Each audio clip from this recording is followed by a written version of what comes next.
Terima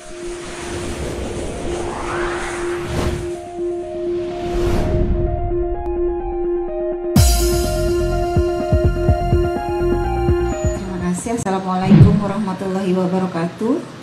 Mohon maaf sebelumnya atas kesalahan teknis di bagian medianya sehingga kita harus mengulangi lagi acara yang tadi sudah kita mulai.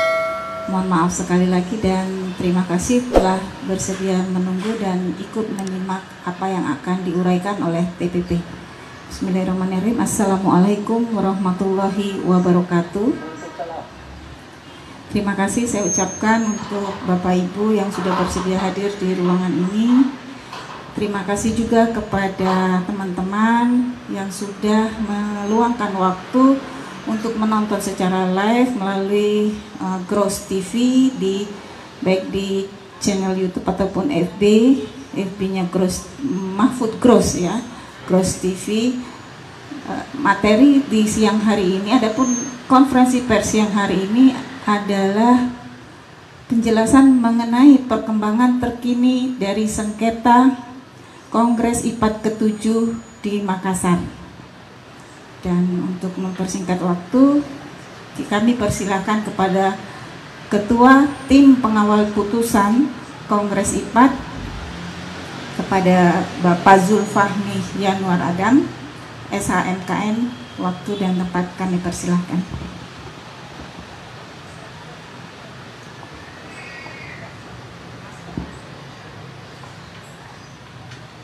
Assalamualaikum warahmatullahi wabarakatuh.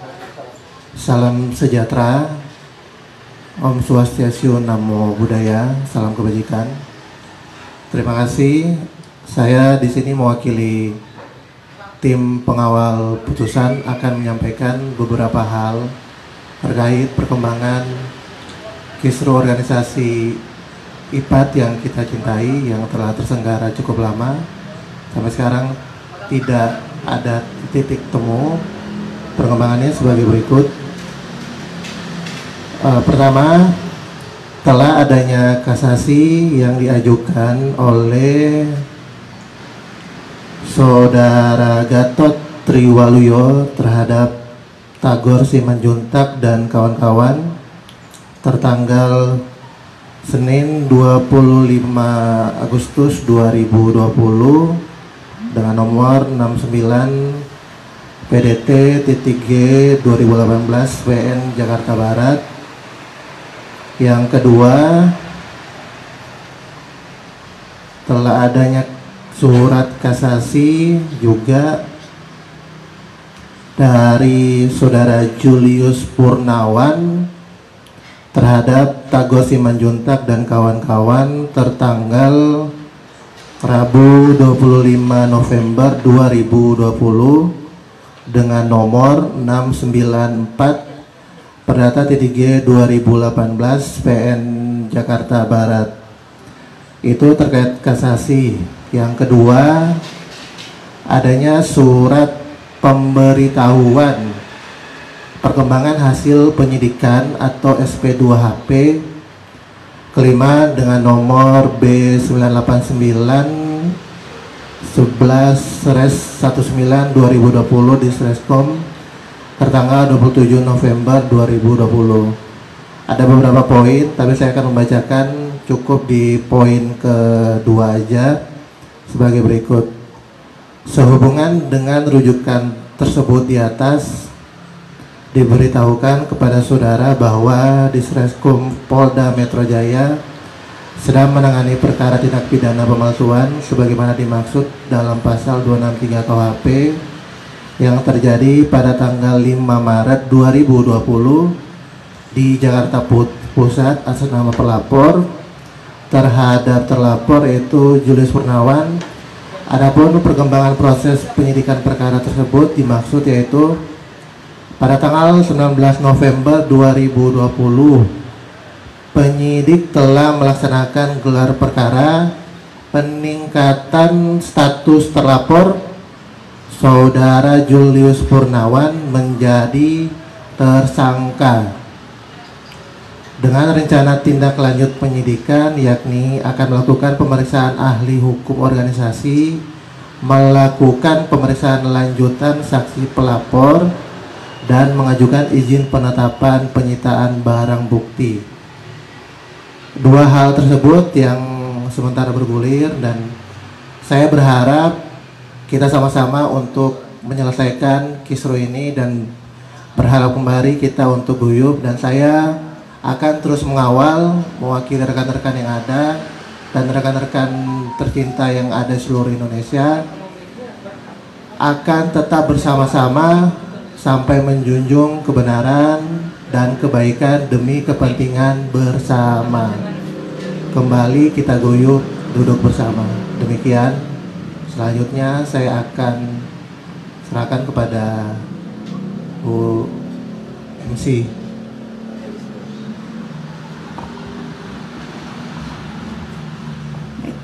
Terima kasih kepada Saudara Zulfahmi selaku Ketua TPP yang sudah memberikan perkembangan terkini dari kisruh Kongres IPAT ke-7 di Makassar. Jadi setelah putusan pengadilan negeri yang dimenangkan oleh penggugat, kemudian putusan pengadilan tinggi yang juga memenangkan terbanding ya, dan kemudian sempat diwacanakan adanya rencana perdamaian yang diinisiasi oleh para ketua Penwil dan yang akan bermuara kepada KLB, akan tetapi sekarang malah ada lanjutannya kasasi gitu ya Pak Ketua ya. Baik, untuk menanggapi, tapi tadi saya dengar ada penjelasan yang agak menarik, ada yang sudah dijadikan tersangka berdasarkan laporan polisi ya. Wow, saya baru tahu itu. Baik, untuk menyikapi apa yang sudah disampaikan oleh Ketua TPP, maka pada siang hari ini telah hadir dua narasumber ahli kita di dunia notariat, udah tidak asing lagi, salah satunya Dr. Tintin. Pada Ibu Dokter, kami persilakan untuk memberikan tanggapannya.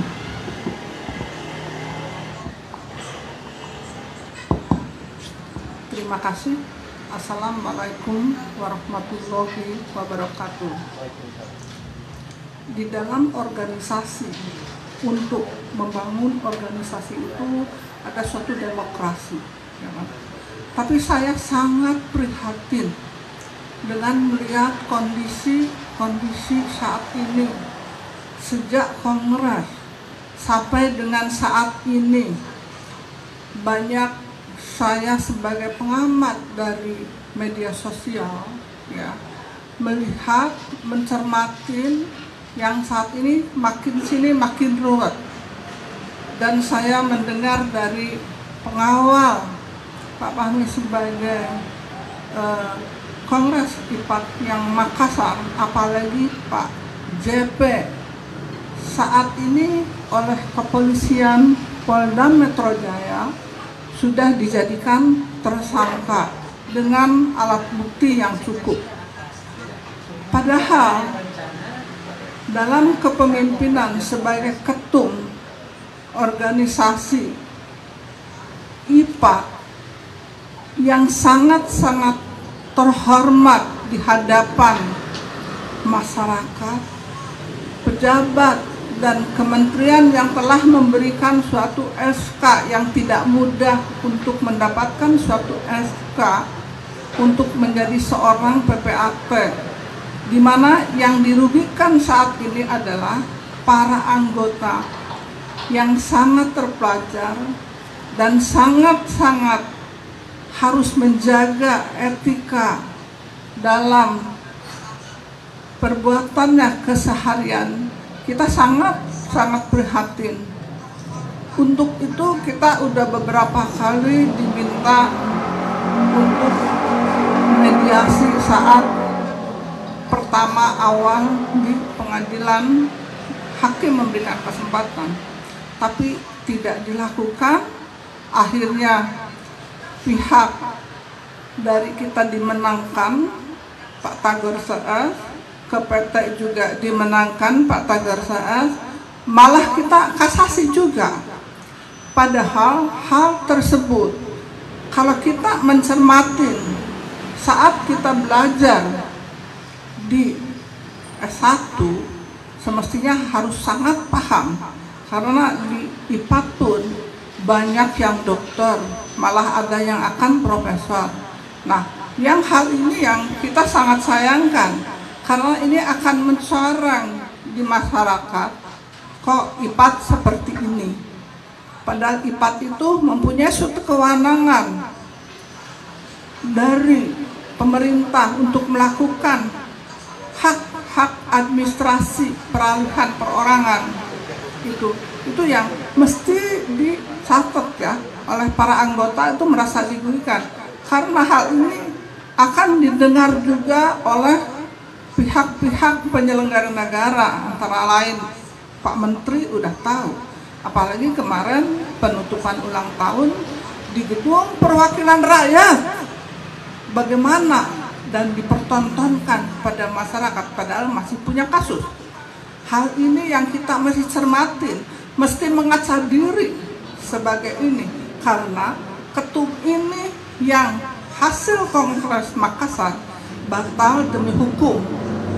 Dan jangan harap ya, itu tidak akan tercatat di dalam sejarah, itu akan terhapus di dalam sejarah, atau tercatat pun tercatat catatan jelek. Maka hal ini karena sudah lakukan kasasi, kita menunggu, menghormati hasil kasasi dari Mahkamah Agung.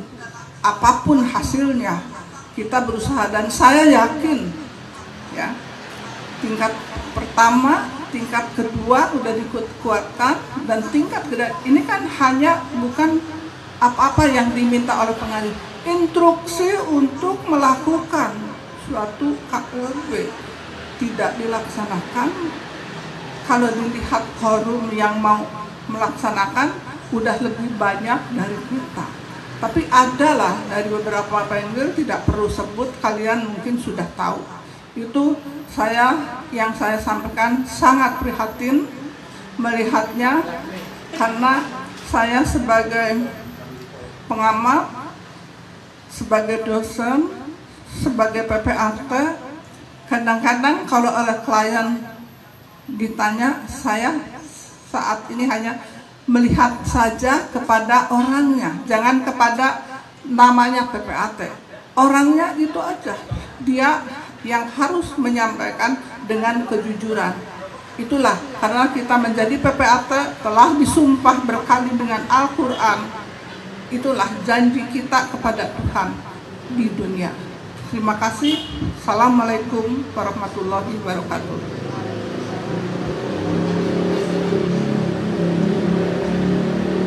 Terima kasih Bu Dr. Tintin. Saya agak merinding mendengar kalimat terakhir, janji kita di hadapan Tuhan atas amanah jabatan yang kita lakukan.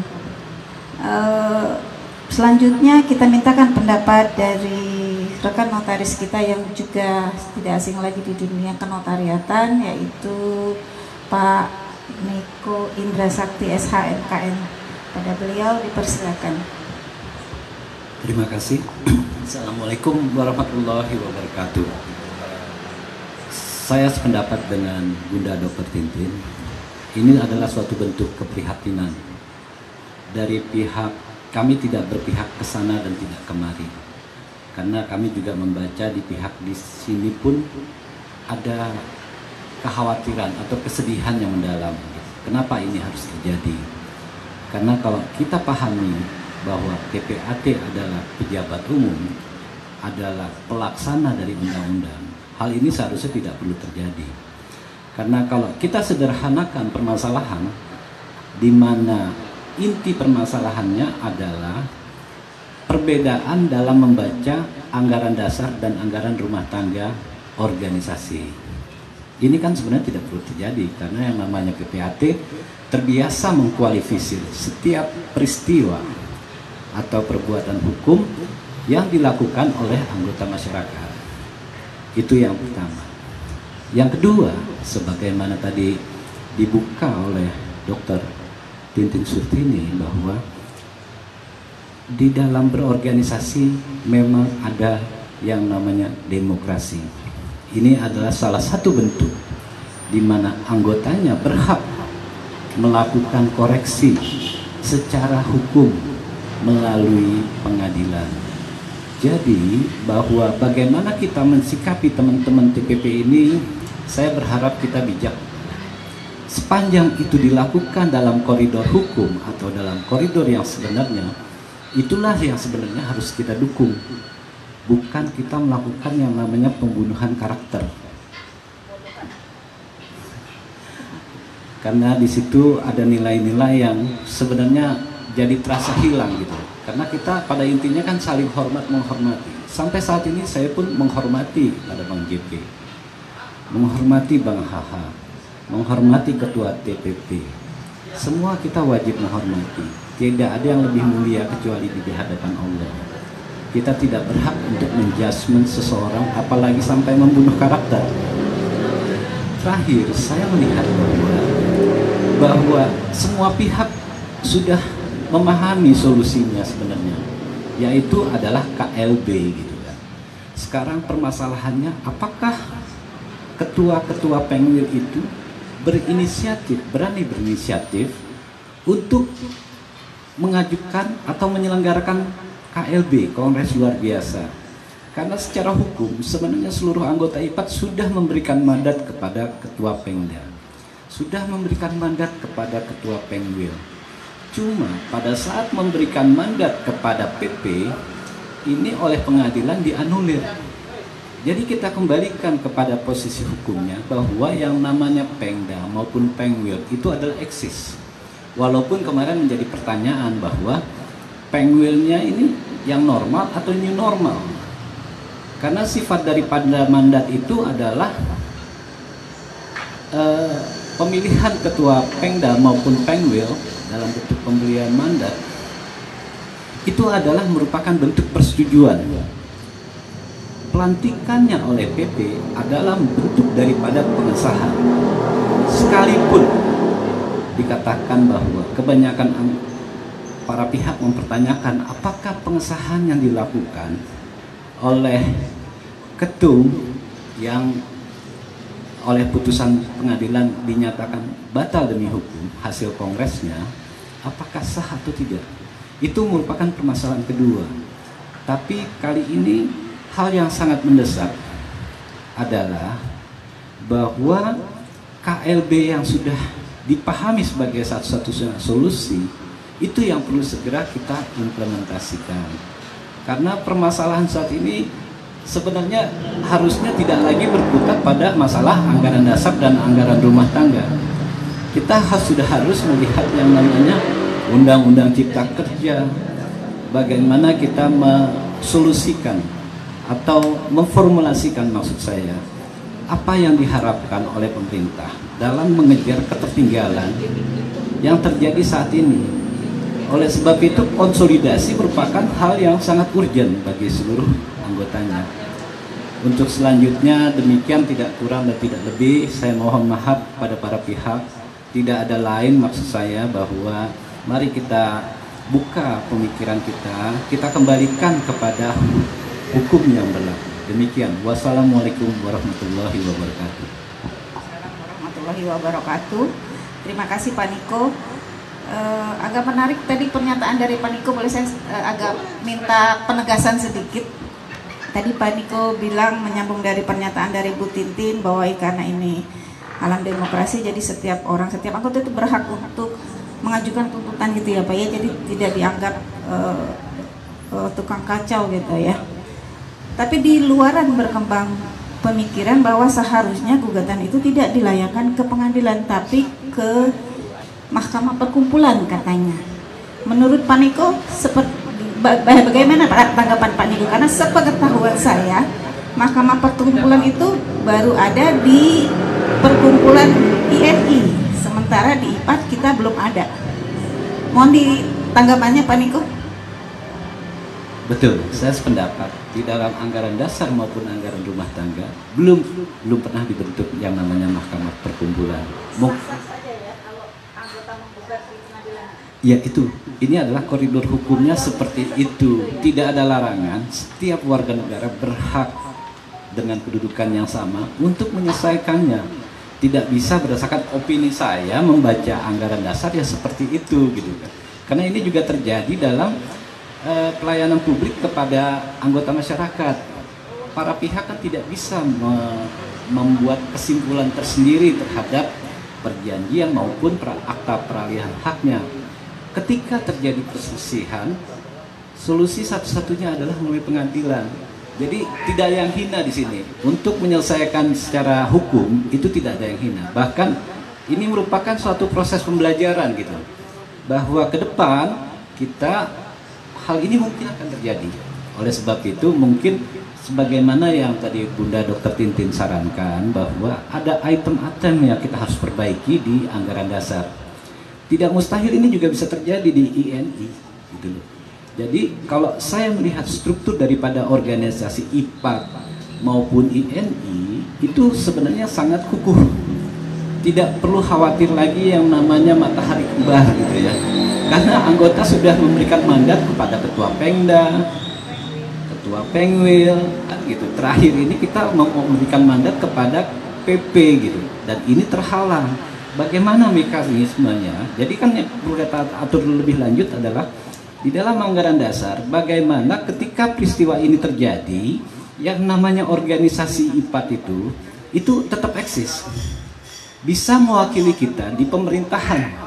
Artinya mengkomunikasikan bahwa terhadap perkembangan yang terjadi saat ini itu perlu respons gitu loh sebenarnya. Pemerintah sedang menunggu respon dari para PPAT yang dalam hal ini kan harus direpresentasikan.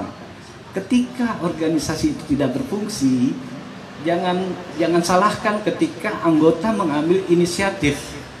Itu kerugian yang kerugian akan didalami oleh yang namanya organisasi. Nah, untuk mencegah jangan sampai menjadi lebih buruk lagi.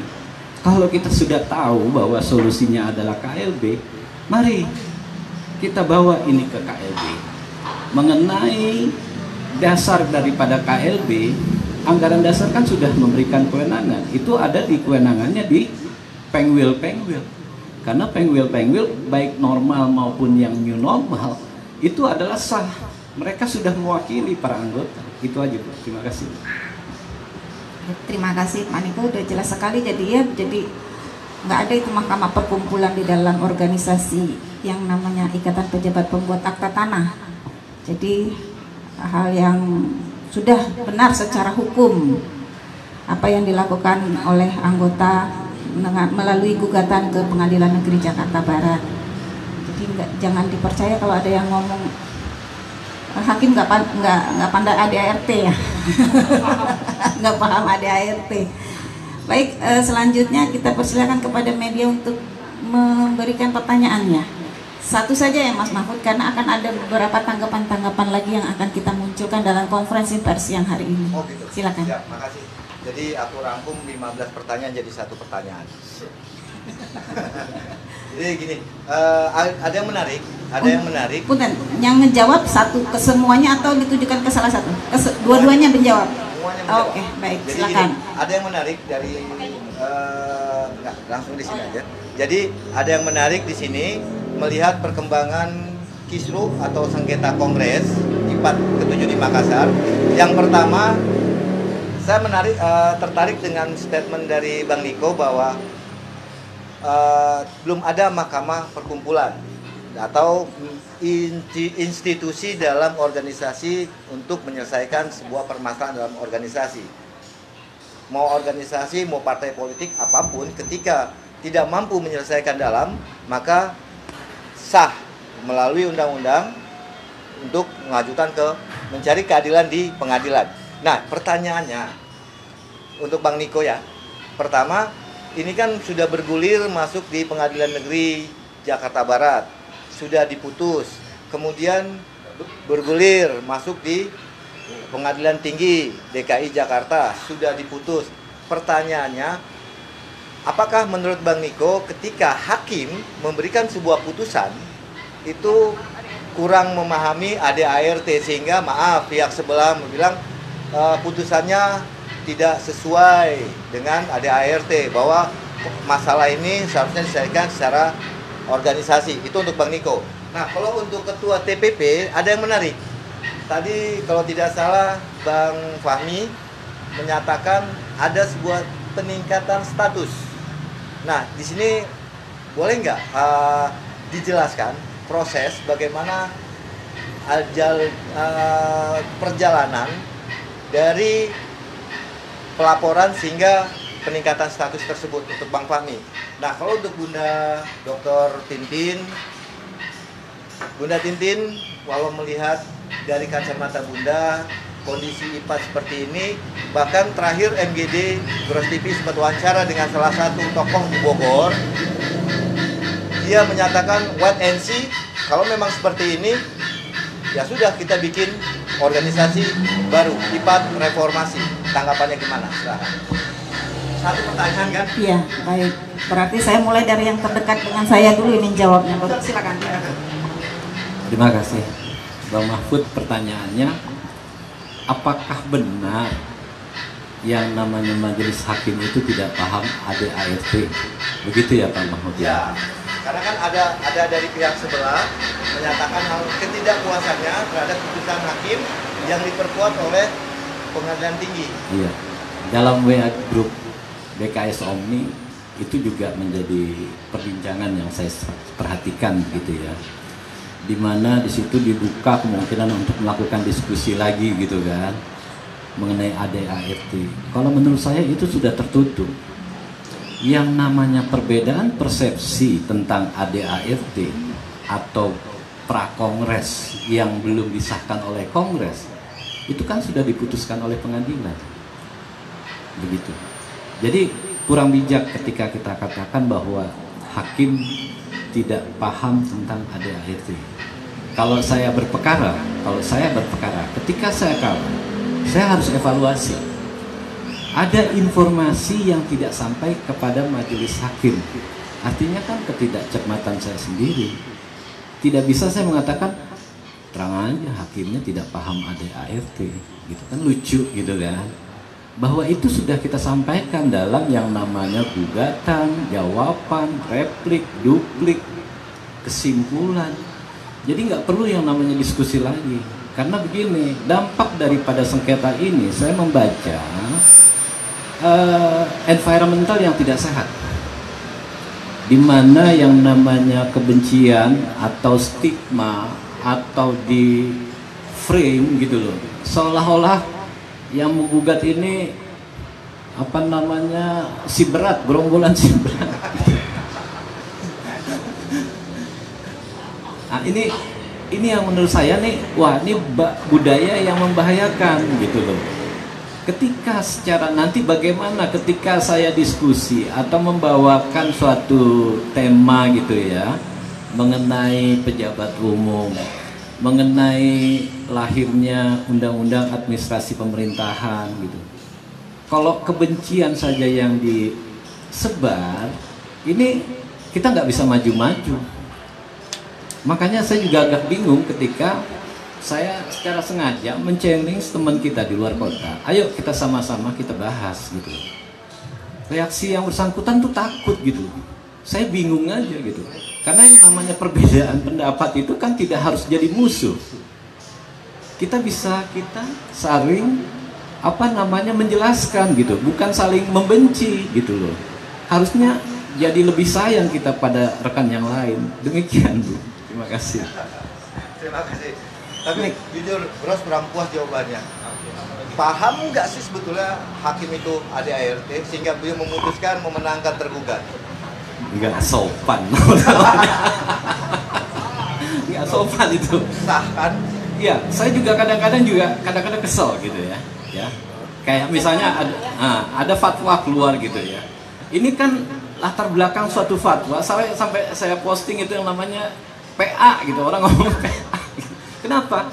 Karena suatu kesimpulan harus didasarkan penjelasan-penjelasan yang komprehensif. Kayak kemarin tuh ya, ramai di media sosial.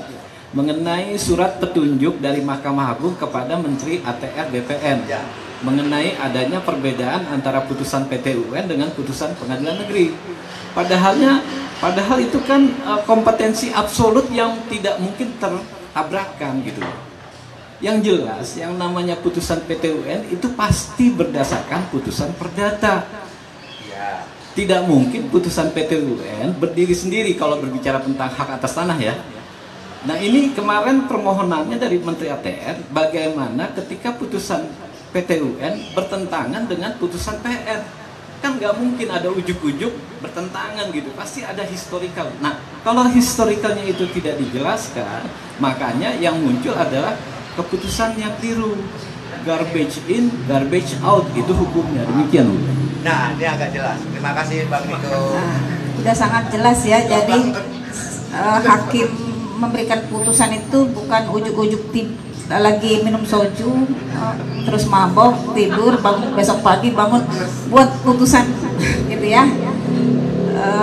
Jelas melalui fakta persidangan, udah panjang, udah dengan putusan, dengan ilmu juga, apalagi dikuatkan dengan putusan dari para hakim di pengadilan tinggi yang kita tahu secara keilmuan jauh lebih tinggi bahkan ilmunya daripada para hakim umumnya.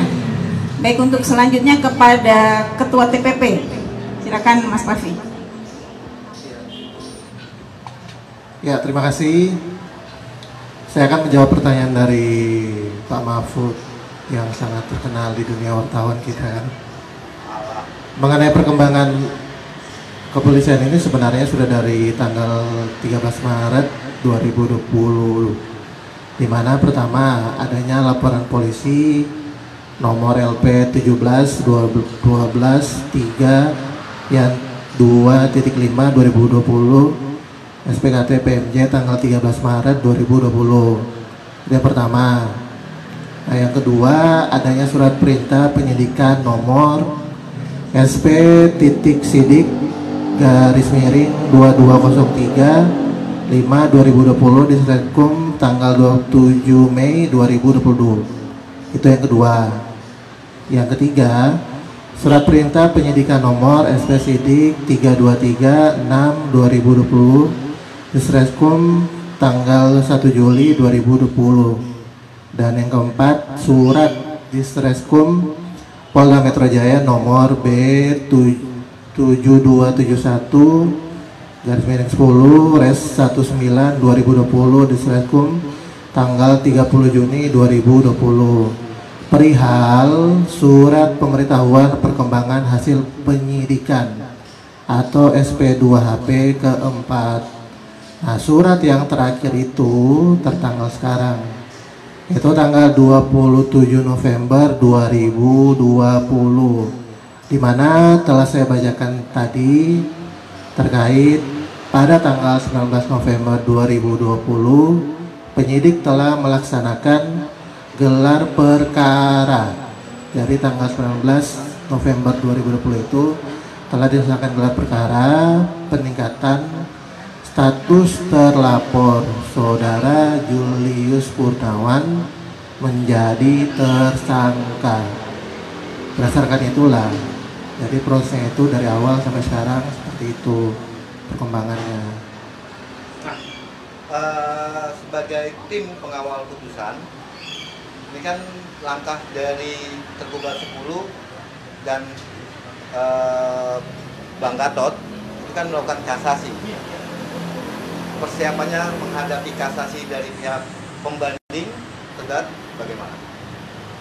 Kalau dari kami pribadi sih ya sebenarnya berharap dari awal itu tidak ada kasasi kan, karena jujur dari hati yang paling dalam sebenarnya kami ingin mengakhiri sebenarnya. Cuman karena tidak ada titik temu, masih ada egois di sebelah, masih mementingkan terkait, aku tidak tahu mengenai terkait apa, yang jelas mereka melakukan kasasi itu, sehingga kami dengan terpaksa akan mencoba untuk ya turut menghadapi namanya kasasi yang sedang mereka gulirkan. Tapi jujur dari tim kami sendiri menghimbau sudahlah, tidak usah untuk kasasi, karena ini kan pasti proses akan panjang. Kami berharap itu segera diakhiri. Demikian. Nah, pembawa acaranya mana?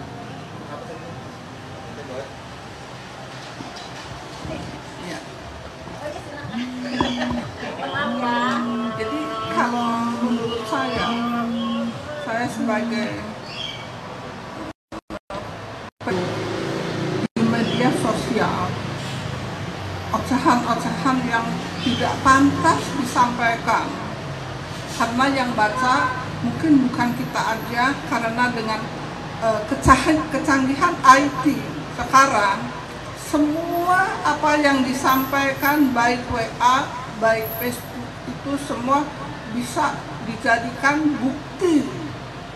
Bukan kita, dari pejabat negara tuh, dari cyber itu udah bisa ya, sehingga kita ya kita bukan untuk wait and see, tapi kita harus juga sesama anggota kita taburlah untuk kebaikan, hindarilah untuk kebencian menyerang seseorang ada di media sosial. Terus-terusan yang tidak pantas disampaikan oleh seorang pejabat. Pejabat itu tidak semua orang yang jadi PPAT bisa lulus PPAT. Jadi kita itu bersyukur, berterima kasih, ya kan? Kalau memahami surat Ar-Rahman, tak perhatikan, kita camkan, bersyukurlah kita ini saat ini, ya kan? Karena apa? Hidup ini kita sampai titik nadir tidak mengenal usia. Dan jangan mengatakan, ada yang mengatakan udah mau pensiun, apa tidak muda, tidak tua, tidak bayi, tidak anak kecil, semua akan menemui suatu saat tibanya untuk kematian. Makanya saat ini mari kita bergandengan tangan untuk PPAT seluruh Indonesia melakukanlah perbuatan yang baik dan hindarilah ajakan-ajakan yang tidak baik, karena bahwa putusan dari negara ya, pengadilan negeri itu kan ada negara diperkuat oleh pengadilan tinggi, mereka kasih sebentar lagi, tunggu. Feeling saya dan saya pelajarin ya, seorang akademisi saya pasti tidak akan diterima dan akan menguatkan putusan dari pengadilan. Karena apa? Faktanya seperti itu, karena ini adalah perintah dan instruksi, ya kan? Bukan merupakan suatu beban untuk masuk penjara, suatu beban untuk mengganti-ganti rugi, tidak. Ini adalah segera dilaksanakan. Jadi semua pejabat pembuat akte seluruh Indonesia harus peduli kepada kebenaran, karena apa? Kita dipercaya juga oleh negara untuk melakukan kebenaran dan harus memilah-milah. Jangan kita untuk wait and see, melihat dan menonton, bukan. Hati kita berikanlah suatu masukan-masukan yang baik, ya kan? Ikutinlah perintah-perintah negara. Karena perintah negara kan, kalau melawan perintah negara kan ada pidananya. Itu yang saya sampaikan. Terima kasih. Wassalamualaikum warahmatullahi wabarakatuh. Terima kasih tanggapannya Bu Dr. Tintin. Saya merinding lagi dengar Bu Tintin, berasa saya sebentar lagi mati nih. Tapi memang benar sih, artinya yang kita lakukan, para penggugat lakukan juga bagian dari amar ma'mur nahi mungkar ya, berlomba-lomba untuk mengajak kebaikan, tapi Allahu Akbar takbir gitu ya. Iya kan? Baik. Jadi semoga para penggil, para ketua-ketua penggil dan para teman-teman PPATC Indonesia juga setelah melihat konferensi pers sore hari ini juga bersemangat dan ikut mempunyai keberanian yang sama dengan apa yang disampaikan di sini untuk mengawal, untuk ikut membenahi apa yang menjadi kisruh IPAT selama ini. Demikian konferensi pers sore hari ini. Setelah ini kita akan memasuki sesi wawancara yang akan dihadiri beberapa narasumber. Kepada Bu Dr. Tintin, Mas Fahmi, dan Pak Niko, saya ucapkan terima kasih untuk kehadirannya, untuk waktunya. Terima kasih. Jazakumullah khairan katsiran. Silakan. Dan kepada Bapak Safran Sofyan, waktu dan tempat kami persilakan. Kepada Bang Tagor yang jauh-jauh dari Jogja datang, waktu dan tempat juga kami persilakan. Om Kumkum,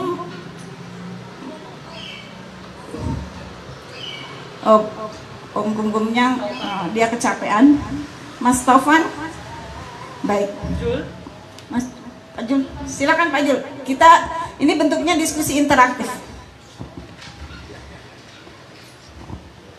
Baik, terima kasih. Di hadapan Bros TV ada 3 narasumber kita, yaitu Bang Tagor dan mantan, sekarang sih harusnya masih Ketua Umum PPI PAT, bukan mantan karena belum jadi kan, Ketua Umum PPI PAT demisioner ya, Pak Safran Sofyan, dan PPAT dari Palembang Pak Zulkifli Rasi. Ini bentuknya wawancara ya, jadi saya nanyanya boleh ini aja ya. Baik, ini saya random aja ya, Bang Tagor, Kak Zul, dan Pak Safran. Sepertinya pertanyaannya ke Pak Safran dulu deh. Mengenai tanggapannya mengenai perkembangan terkini yang tadi disampaikan oleh TPP. Bagaimana menurut Pak Safran selaku Ketua Umum demisioner? Assalamualaikum warahmatullahi wabarakatuh. Salam sejahtera bagi kita semua. Om Swastiastu. Pertama-tama kita panjatkan puji syukur kepada Allah Subhanahu wa Ta'ala, karena pada hari ini kita masih diberi kesehatan, diberi keafiatan, kekuatan, itu yang utama. Kami juga yang terhormat teman-teman PPAT, khususnya di seluruh Indonesia yang kami banggakan, kami cintai.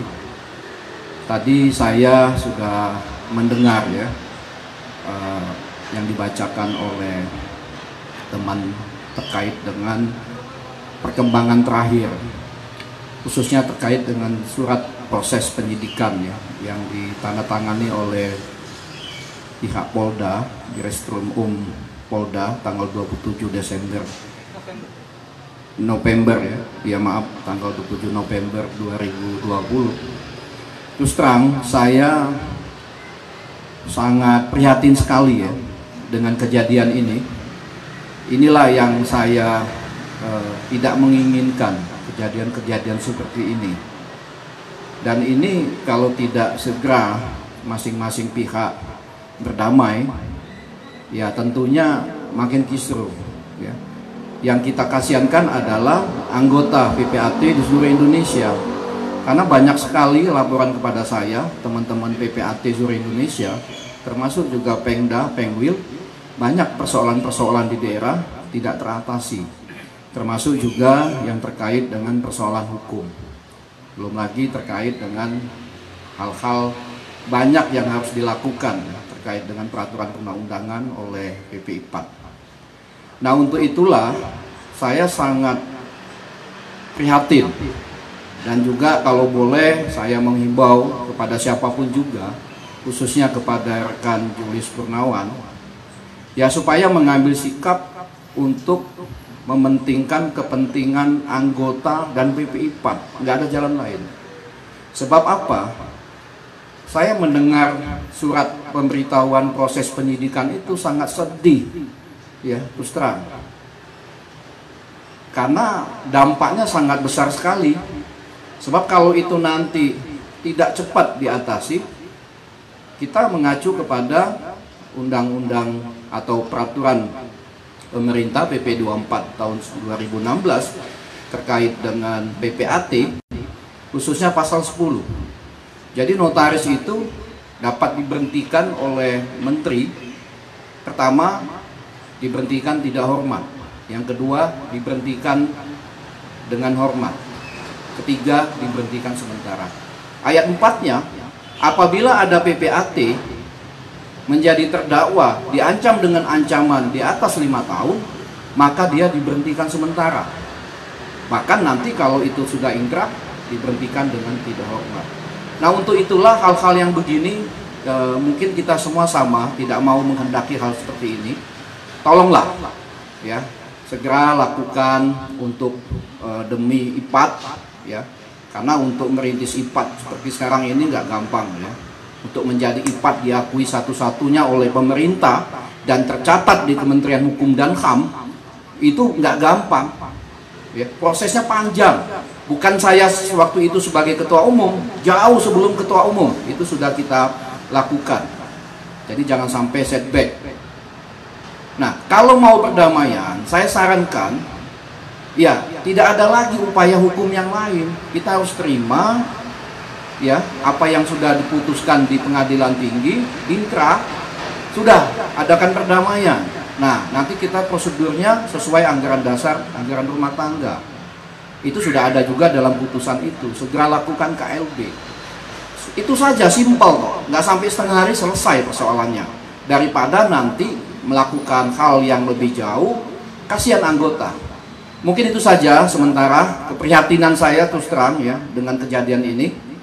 Jadi tolonglah masing-masing pihak mengedepankan kepentingan anggota, kepentingan organisasi, dan juga di luar kepentingan pribadi.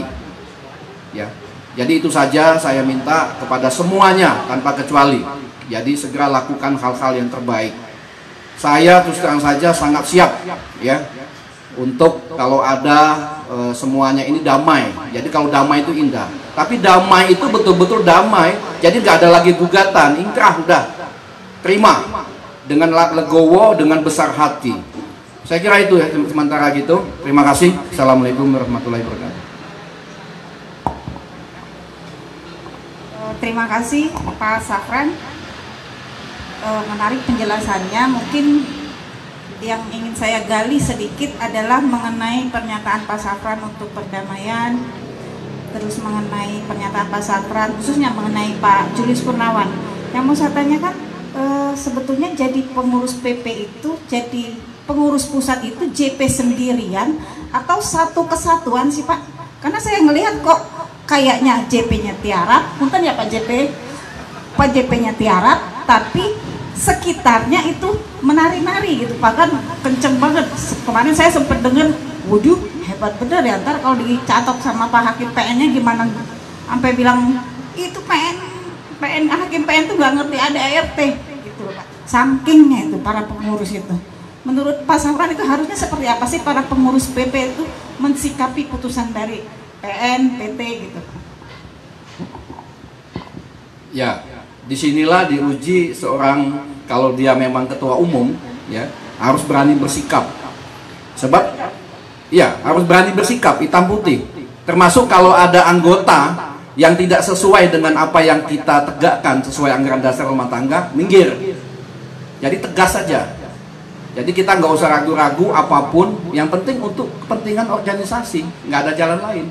Karena ketua umum itu terpilih, itu promatur tunggal, ya. Dia yang memilih, menunjuk anggotanya, termasuk juga dia bisa memberhentikan anggotanya yang tidak sesuai dengan garis kebijakan dari ketua umum berdasarkan anggaran dasar rumah tangga. Itu saja. Berarti bisa melakukan reshuffle begitu maksudnya? Bisa, nggak ada masalah reshuffle. Yang penting tujuan reshuffle itu untuk kepentingan organisasi, bukan pribadi. Itu. Bagaimana anggota di seluruh Indonesia ini, kita nggak gampang loh. Sekarang ini sudah 33 pengwil, ya, sudah banyak. Satu yang belum, Kalimantan Utara, karena waktu itu belum ada kanwil. Itu harus sudah untuk kepentingan semua, kepentingan anggota itu. Jadi kalau ada pengurus pusat, siapapun dia yang tidak mematuhi apa yang dibuat kebijakan bersama, sebab ketua umum itu selalu membuat suatu rapat pengurus ya, rapat PP, rapat harian, dan seterusnya sampai adanya rapat pleno. Termasuk juga nanti ada rakernas, kongres, kongres, itu sebuah keputusan. Nah, kalau keputusan pengurus pusat, keputusan pleno sudah kita tegakkan, ada yang balelo, ganti reshuffle, nggak ada masalah. Aku agak flashback ke belakang ke Bang Safran yang pernah menjabat sebagai Ketua Umum 2015-2018. Bagaimana langkah yang Abang Safran ambil menyamakan persepsi di Pengwil. Nah, pada saat ini, kalau tidak salah beberapa pekan yang lalu sempat terlontar akan terjadi sebuah perdamaian yang diinisiasi oleh para pengurus Pengwil. Namun di tengah jalan terjadi, nggak tahu apa penyebabnya, kok ujuk-ujuk saat ini malah jadi kasasi. Gimana Bang kalau melihat kondisi seperti ini Bang? Ya, sekarang ini sebenarnya disinilah seorang Julius Purnawan harus mengambil sikap. Kalau dia mengambil sikap negarawan untuk kepentingan anggota dan PPAT seluruh Indonesia, tentunya karena ini sudah berproses di hukum, masalah hukum, dia harus mementingkan anggota, ya, dengan melakukan damai dan tidak ada lagi upaya hukum, selesai. Nah, selanjutnya untuk KLB sesuai yang perintah dari pengadilan, serahkan kepada Pengwil itu. Jadi nggak ada masalah. Dan ini nggak sampai 1 hari selesai. Jadi tidak berlarut-larut. Sekarang masalah anggota sangat banyak. Jadi sikap seorang Julius Purnawan itu sangat ditunggu-tunggu. Ya, ya, dia selaku kalau menurut dari kelompoknya ketua umum. Ya, nah ini harus ada sikap untuk kepentingan anggota.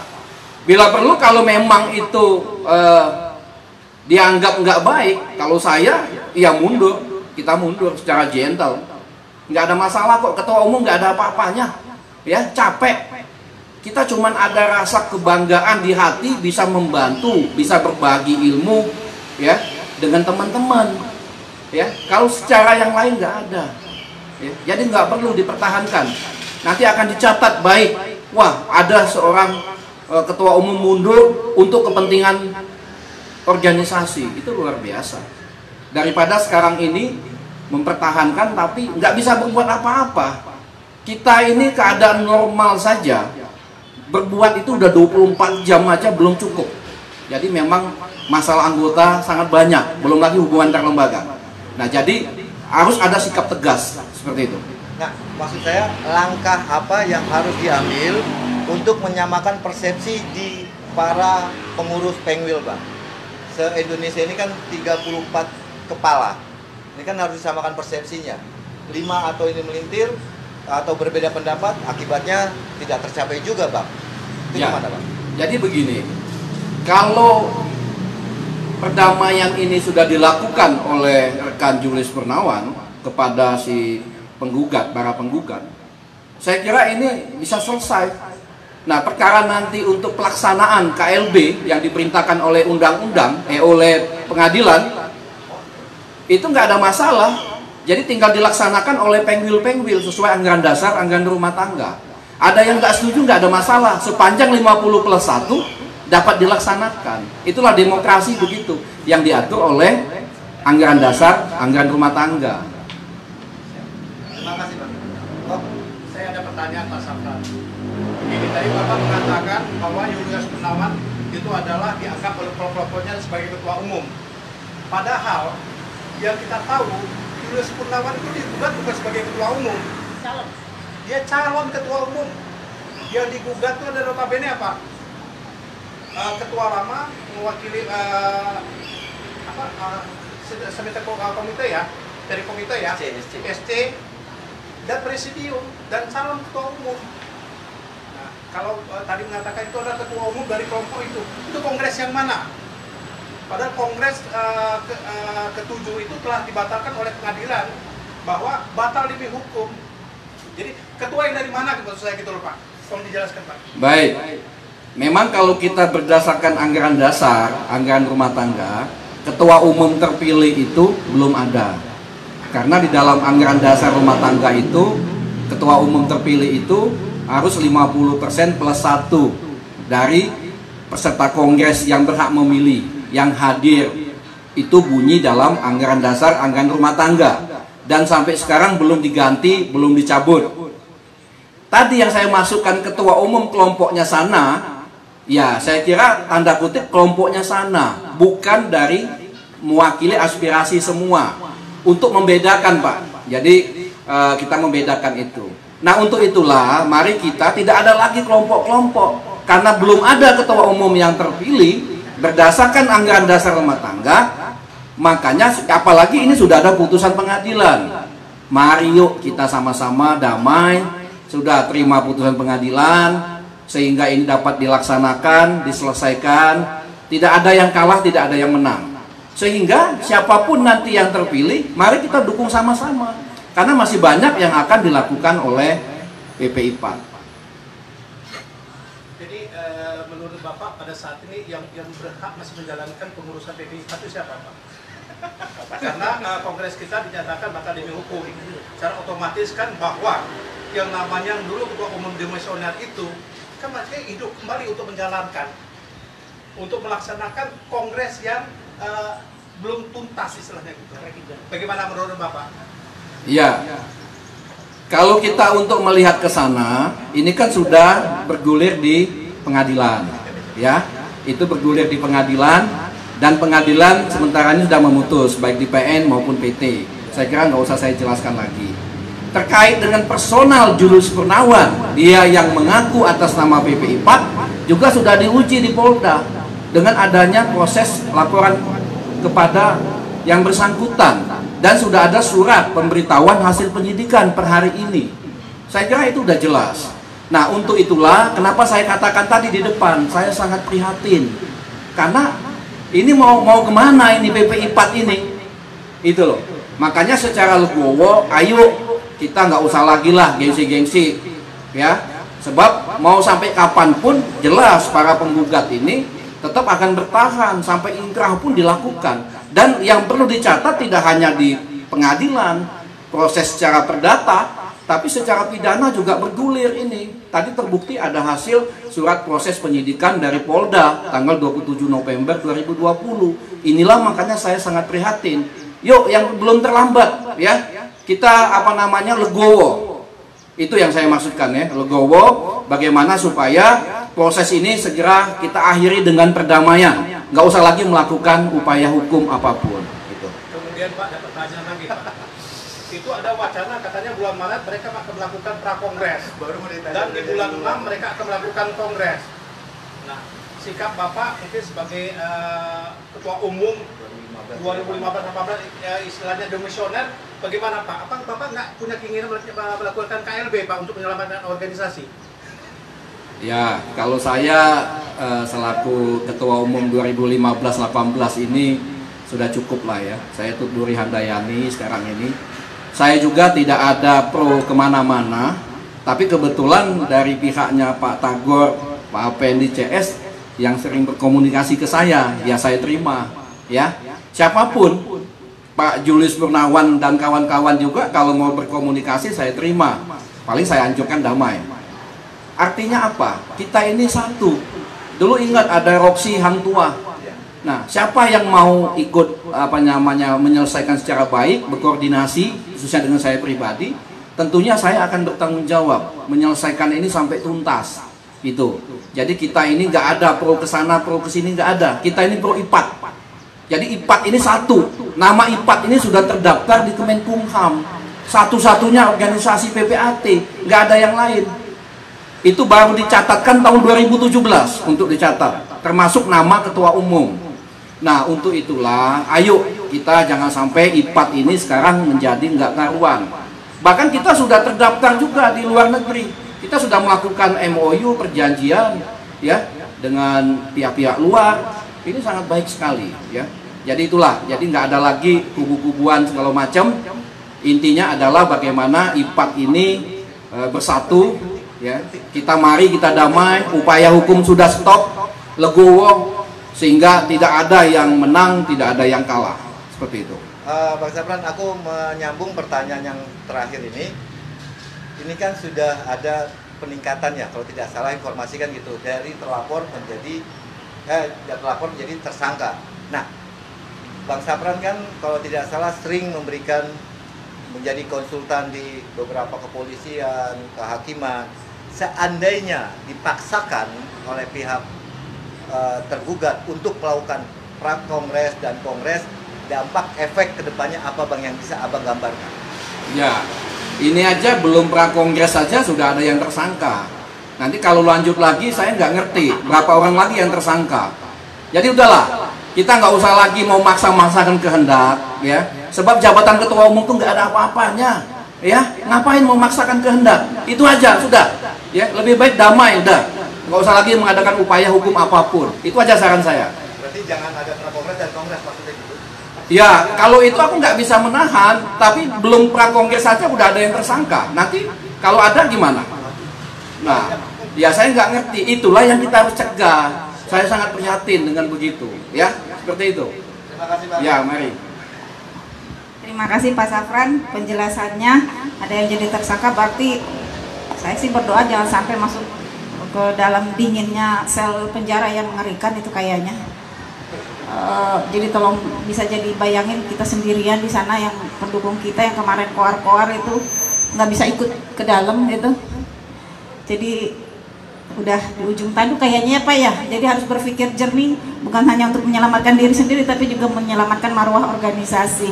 Nah selanjutnya wawancara saya akan beralih ke Bang Tagor. Ini Bang Tagor ini PPAT paling terkenal se-Indonesia. Siapa yang gak kenal Bang Tagor saat ini ya. Salut dengan perjuangannya, keberaniannya, pokoknya. Apalagi kalau saya baca di FB kadang saya deg-degan sendiri, aduh Bang Tagor. Tapi ya sudah, memang demikianlah ciri khasnya beliau. Kalau sepanjang itu satu kebenaran, beliau nggak ada rasa takutnya. Yang mau saya tanyakan Bang Tagor, kan Bang Tagor adalah katakanlah pemimpinnya para penggugat, yang menjadi koordinatornya para penggugat bareng dengan Pak Zul. Bagaimana menurut Bang Tagor menyikapi perkembangan dari kasus ini, apalagi kemarin sempat ya kita mau perdamaian katanya, ketua-ketua Penwil yang dimediasikan oleh Pak Bambang Oyong ya, tempat bertemu beberapa kali dengan Pak Julius Purnawan dengan materi perdamaian yang kita sudah sama-sama tahu, tapi kemudian malah kaget ternyata kasasi berlanjut. Bagaimana menurut tanggapan Bang Tagor? Terima kasih. Selamat sore. Salam sejahtera buat kita semua. Terutama untuk rekan-rekan PPAT di seluruh Indonesia. Akhirnya sampailah kita pada suatu saat yang sangat menyedihkan dan prihatin. Yang sebelumnya memang kita tidak menginginkan kondisi yang seperti hari ini, tapi karena mungkin kekurang pahaman atau memang karena justru keberanian dari rekan kita, sehingga proses ini berlanjut sampai ditetapkan sebagai tersangka setelah melalui gelar perkara di Polda Metro Jaya, tepatnya pada tanggal 19 kalau nggak salah ya, tanggal 19 itu diinikan jadi tersangka. Jadi dari awal perkara ini, atau saya mau flashback dulu, itu pada saat pasca Kongres IPAT Makassar, itu jelas meninggalkan suatu masalah yang perlu penyelesaian. Untuk hal itu kita sudah melakukan segala macam upaya supaya kita bisa komunikasikan, kita rembuk bersama agar ada win-win solution. Tapi kita sudah berusaha semaksimal mungkin. Usaha tersebut yang kurang direspon, bahkan malah dicuekin, dan justru sebaliknya sepertinya hujatan yang datang kepada kita karena kita dianggap sebagai anggota yang balelo. Itu akhirnya karena tidak ada titik temu, kita mengajukan gugatan ke pengadilan. Sesuai mekanisme yang di pengadilan, sebelum dilakukan pemeriksaan perkara itu ditawarkan dulu mediasi, sehingga oleh majelis hakim ditunjuklah seorang hakim mediator untuk mendamaikan antara pihak penggugat dengan tergugat dan juga turut tergugat. Singkat kata, perdamaian tercapai, tapi tidak menyeluruh, hanya dengan sebagian dari tergugat dan turut tergugat, sehingga proses perkara berjalan. Dan yang menarik pada saat proses pemeriksaan perkara ini, setiap mau dimulai acara persidangan, hakim selalu menawarkan supaya antara penggugat dan tergugat itu berdamai. Tapi apa hasil? Dari pihak penggugat selalu welcome, tapi tergugat tidak pernah mengindahkan himbauan dari majelis hakim. Dan yang paling miris, dan mohon dicatat oleh rekan-rekan PPHT di seluruh Indonesia, itu adanya anggapan bahwa penggugat yang tidak mau berdamai itu bohong sama sekali. Sampai detik menjelang dibacakan putusan di Pengadilan Negeri Jakarta Barat, Ketua Majelis Hakim masih menawarkan supaya penggugat dan tergugat berdamai.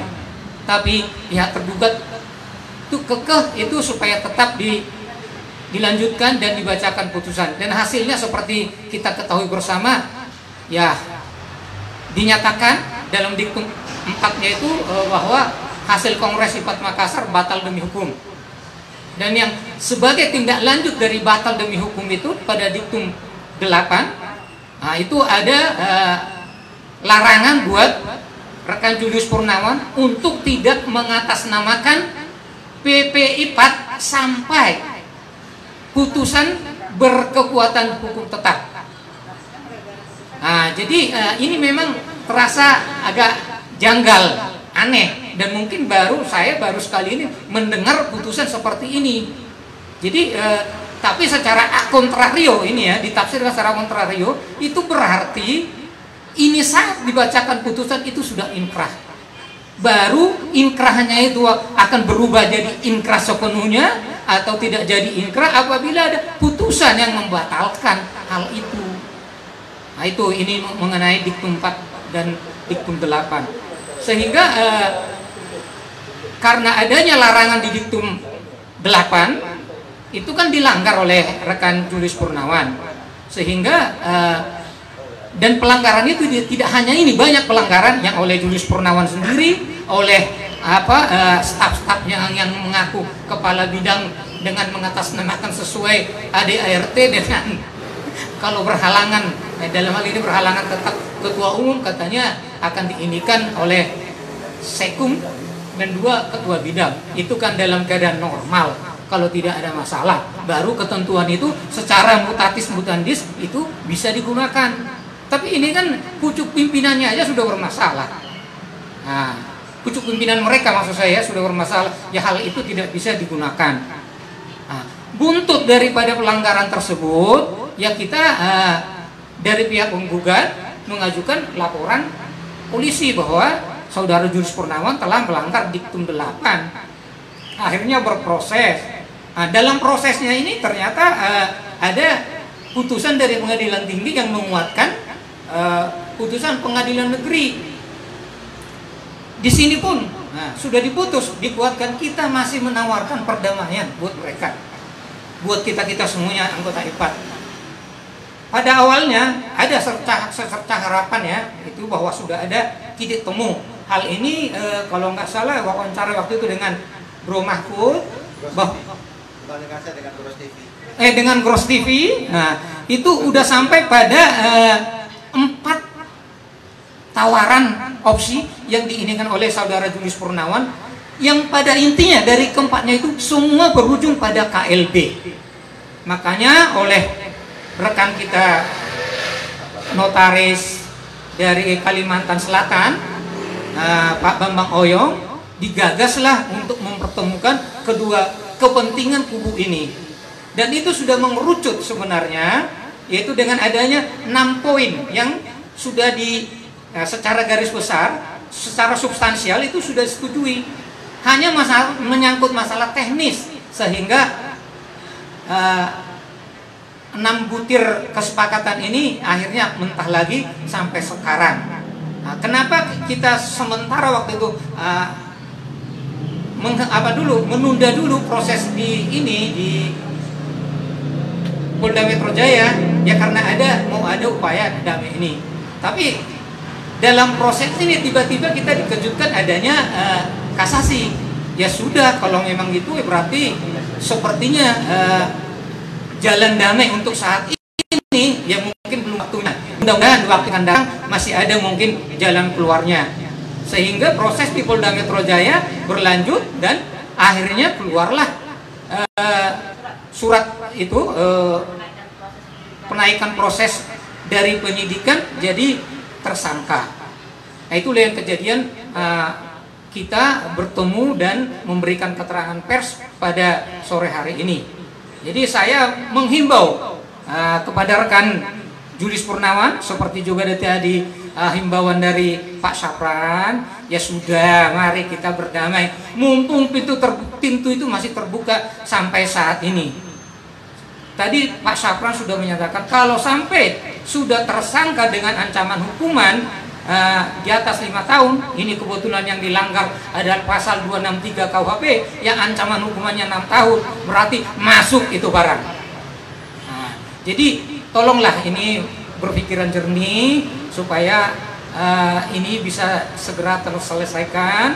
Nah, kalaupun proses kasasi sudah terlanjur berjalan, itu bisa kita redusir nanti dengan adanya perdamaian. Karena perdamaian itu merupakan suatu keputusan inkrah yang jauh lebih tinggi statusnya dari inkrah dari Mahkamah Agung. Kira-kira mungkin demikian dari saya, dan kepada rekan-rekan di seluruh Indonesia anggota IPAT, kami tidak sejahat seperti yang dituduhkan rekan-rekan sebelah. Terima kasih. Bang Tagor, ada yang menarik. Tadi kan bilang Bang Tagor ada secerca harapan untuk berdamai. Kemudian ada sempat juga di Turas TV wawancara dengan Bang Julius Purnawan, ada 4 opsi yang tujuannya KLB. Nah, yang mungkin yang agak sedikit kurang dipahami oleh anggota, KLB yang seperti apa nih? KLB lanjutan yang notabene pesertanya adalah calon-calon yang lama, peserta kongresnya pun peserta yang lama, atau KLB yang baru dengan peserta yang baru dengan calon-calon yang baru. Maksudnya yang mana nih KLB-nya? Ya, terima kasih. Kalau saya memahami anggaran dasar anggaran rumah tangga, itu KLB itu kan karena ada suatu situasi yang tidak semestinya. Kalau memang situasi yang tidak semestinya itu bisa kita perbaiki dengan mengadakan misalnya yang belum selesai kita selesaikan, kenapa tidak? Itu kalau menurut saya opsi yang terbaik. Tapi semuanya itu dari 4 opsi itu, karena kita kan sudah sepakat bahwa penyelesaian masalah itu akan kita serahkan kepada ketua-ketua Pengwil. Jadi monggo bijaksanalah ketua-ketua Pengwil untuk menentukan mana yang mau ditempuh. Kita fine-fine aja asal demi kebaikan anggota IPAT di seluruh Indonesia. Nah, terima kasih. Satu lagi, Bang. Aku sedikit menyambung dengan statement dari Bang Sapran bahwa di 2017 organisasi IPAT baru didaftarkan. Bahkan nama ketua umum beserta jajarannya di Kumham. Dan saat ini kan kalau tidak salah telah terjadi perubahan ketua umum di Makassar, tapi itu kan di Kumham ternyata belum ada perubahan karena tanda petik diblokir. Itu bagaimana, Bang? Apakah itu harus dicabut terlebih dahulu atau penawaran dari Bang Tagor sebagai koordinator penggugat?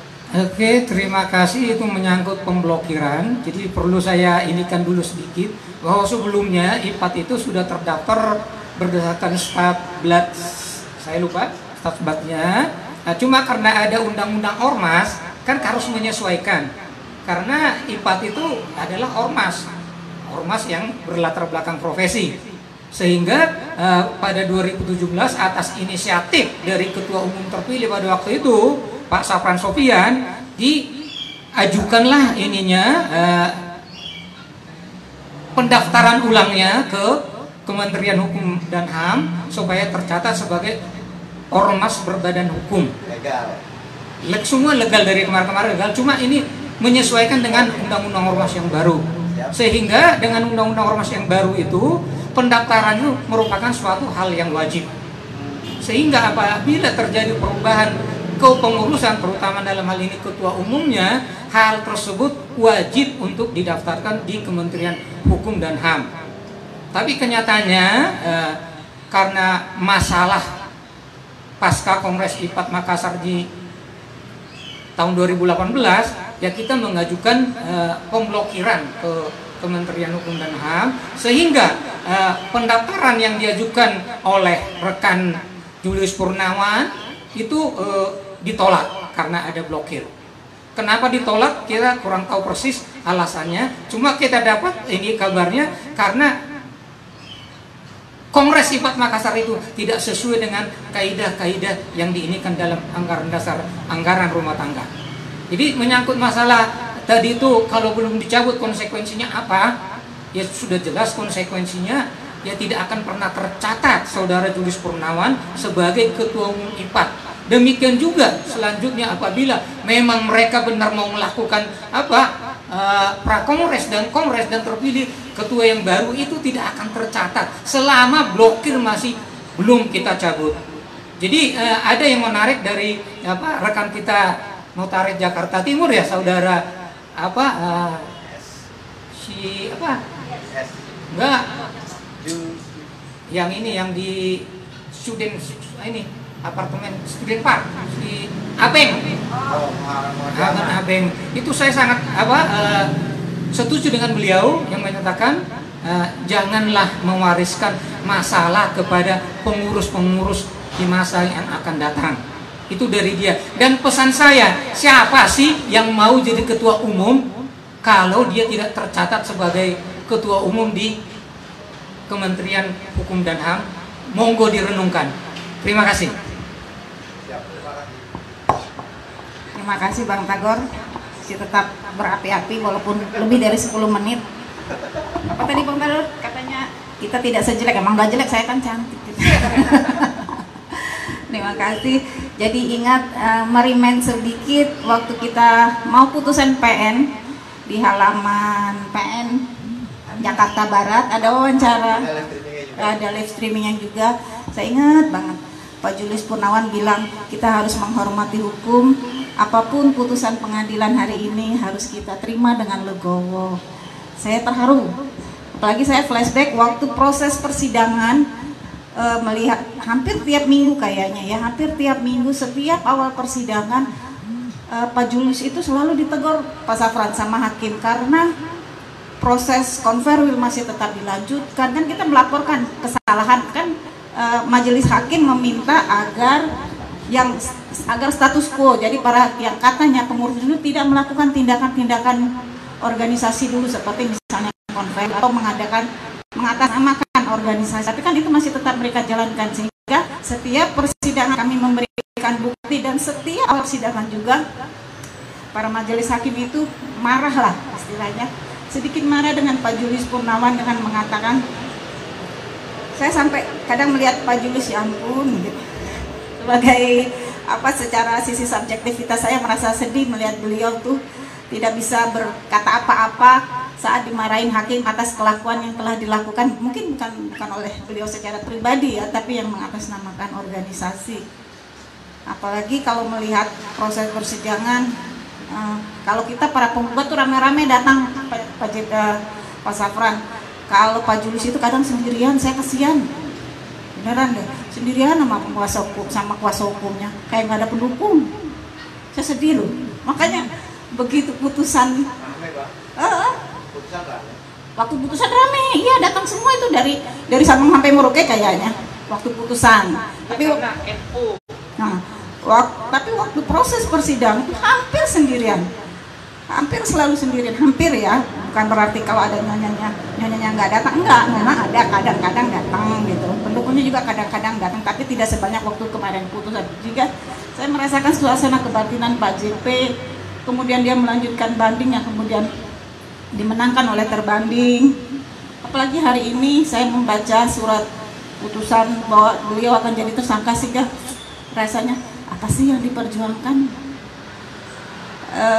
Menyimak dari tuturan dari Bang Tagor tadi, benar bahwa penggugat ini nggak bisa ikut campur dalam proses KLB ya. Jadi kita hanya bukan mengawal sih, hanya mengatakan ini loh ada proses kongres yang salah. Mari kita uji ke pengadilan dan pengadilan membenarkan apa yang kita ragukan kebenarannya kan. Selanjutnya menjadi kewenangan dari para ketua-ketua Penwil untuk membenahinya sesuai dengan aturan anggaran dasar dan anggaran rumah tangga.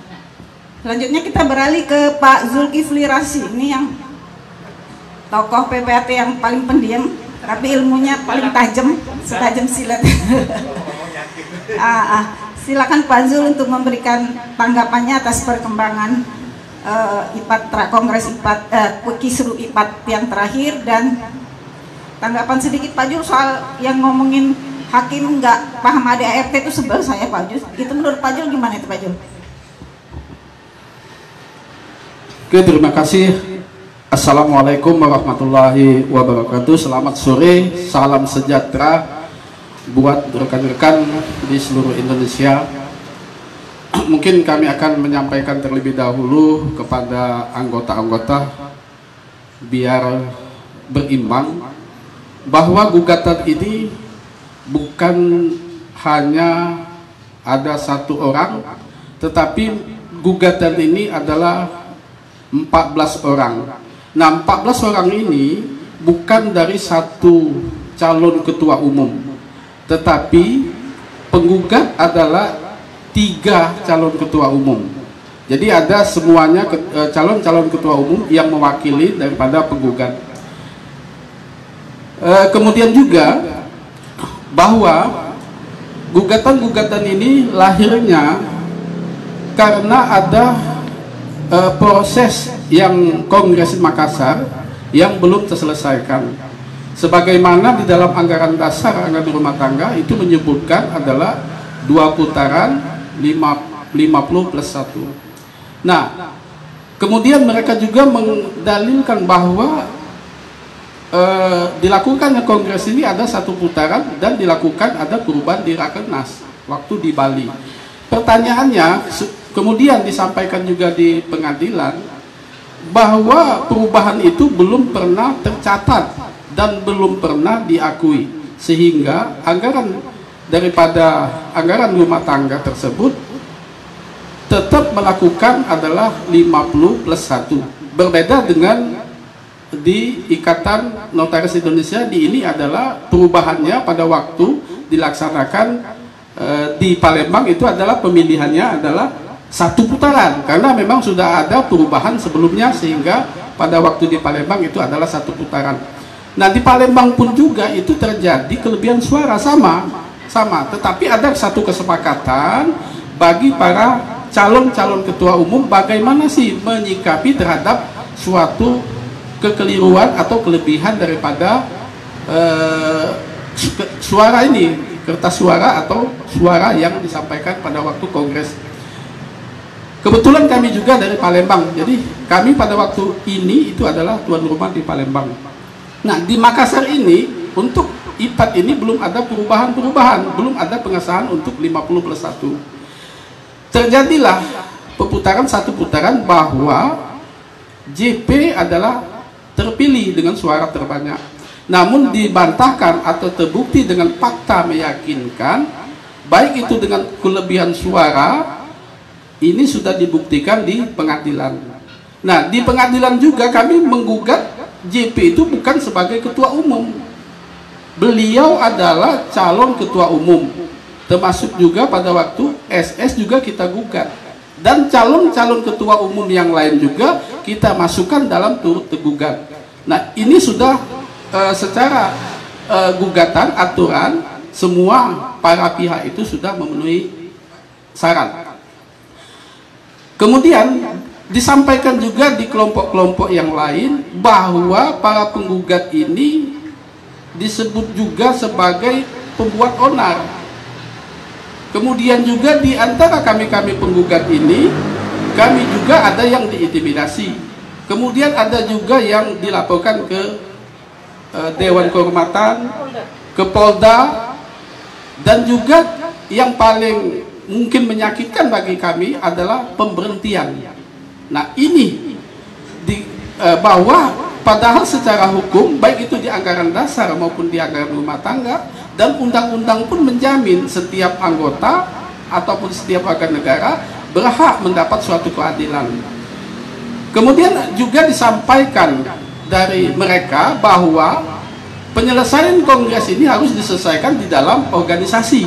Nah, pertanyaannya, apakah di dalam suatu organisasi IPAD ini sudah ada mahkamah perkumpulan sebagaimana yang ada di Ikatan Notaris Indonesia. Kalaupun kita mau selesaikan pada waktu itu dengan secara keanggotaan ataupun secara anggaran rumah tangga, itu adalah suatu kemupakatan bersama. Nah, ini sudah kita lakukan secara bersama-sama. Sebelum gugatan ini masuk, sudah dilakukan upaya-upaya untuk mencapai suatu perdamaian dan kesepakatan. Kemudian sidang sudah pun masuk, gugatan sudah masuk. Pengadilan juga memberikan upaya untuk mediasi perdamaian.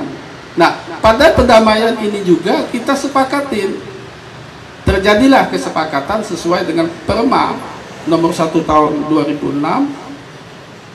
Ternyata yang melakukan perdamaian itu adalah sebagian, termasuklah pada waktu itu tergugat Pak Sapran Sopian, dan kemudian turut tergugat, kemudian tergugat-tergugat yang lain itu mengikutkan bahwa mereka menyatakan damai. Nah, kemudian JP dan lain-lainnya ini ada yang tidak melaksanakan perdamaian, juga tidak menggunakan hak dalam arti bahwa dia sebagai tergugat tetapi tidak menggunakan hak pembelaan, baik itu melakukan perdamaian maupun pembelaan pada saat di persidangan. Jadi mereka ada yang tertinggal di situ, sehingga gugatan masuklah berjalan sedemikian rupa.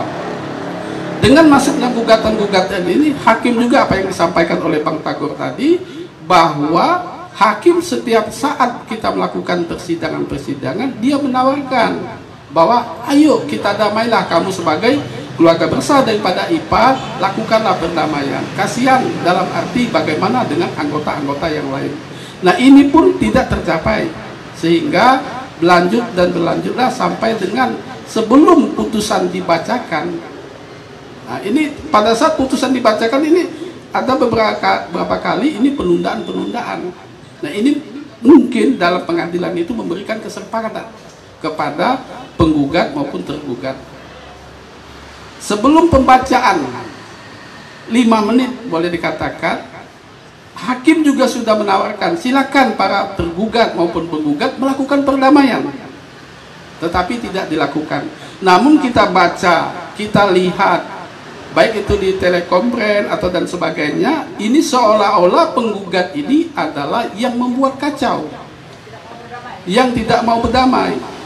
Mohon digarisbawahi, penggugat tidak punya kepentingan terhadap jabatan-jabatan di PP IPAD. Tidak ada kepentingan di situ. Penggugat adalah seluruh daripada calon ketua umum. Di antara 14 penggugat ini, ada yang dari AHA, ada yang dari Pirdonal, ada yang dari OTIK. Jadi bukan semata-mata hanya untuk kepentingan seseorang. Jadi semua merasa bahwa ini di dalam Kongres Makassar ini memang betul-betul ada yang belum selesai. Keputusan terakhir adalah di pengadilan itu, kita garis bawahi, adalah batal demi hukum. Kemudian juga tergugat 10 tidak boleh mengatasnamakan PP IPAD. Nah, ini silakan mereka berpendapat, berasumsi atau membuat suatu analisa terhadap putusan tersebut. Kalau kita baca di poin 6 tadi, bahwa batal demi hukum, memang betul batal demi hukum, belum ingkrah untuk batal demi hukumnya. Kapan dia akan ingkrah? Berarti pada saat putusan itu sudah mempunyai putusan yang tetap dan tidak ada upaya-upaya hukum yang lainnya. Di poin 8, nah ini belum poin 8 ini secara tegas bahwa tergugat 10 dalam hal ini JP dilarang mengatasnamakan PP IPAD sampai dengan putusan mempunyai tetap keputusan yang tetap atau ingkrah. Jadi mau menafsirkan apakah putusan antara keputusan yang belum mempunyai kekuatan tetap dengan poin 8 ini sudah jelas. Pada saat putusan dibacakan, JP itu tidak boleh mengatasnamakan PP IPAD. Nah, sementara kalau kita kembali lagi sebelumnya, bahwa proses ini belum selesai, bahwa JP itu belum memang ketua umum.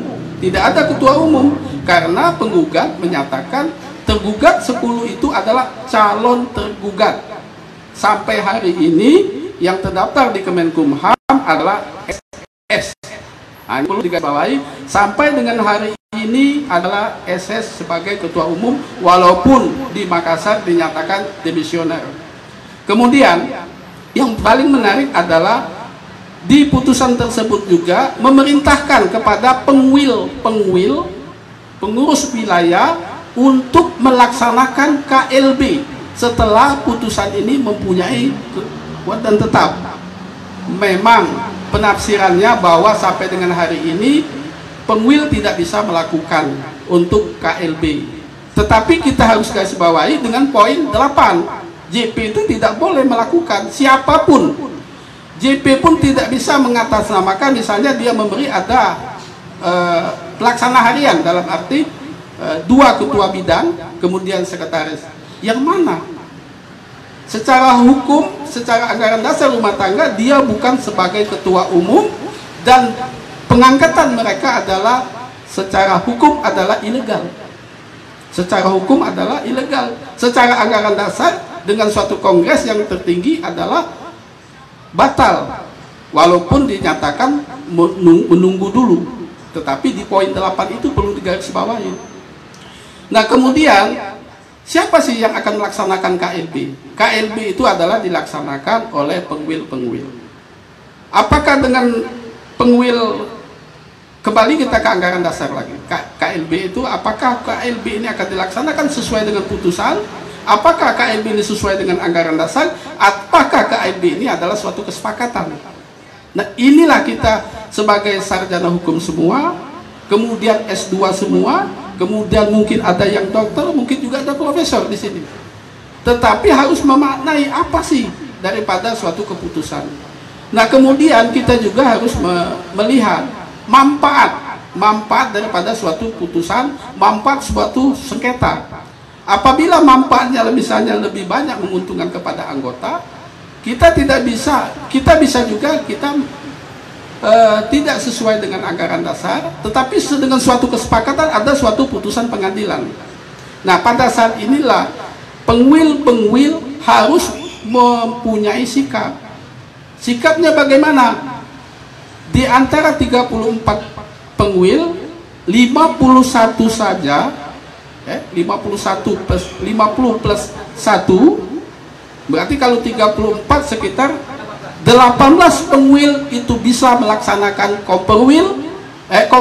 KLB dengan mendesak daripada melaksanakan suatu putusan daripada pengadilan ini. Nah, ini yang saya sayangkan, mungkin juga karena penggugat ini banyak juga yang junior yang masih muda, kemudian dia punya empati, punya keinginan untuk memperbaiki organisasi. Nah, pada saat inilah seharusnya ketua-ketua pengwil berikut para senior-senior, para sesepuh-sesepuh mengambil suatu tindakan, berikanlah contoh yang terbaik kepada anggota-anggota yang termuda-muda ini.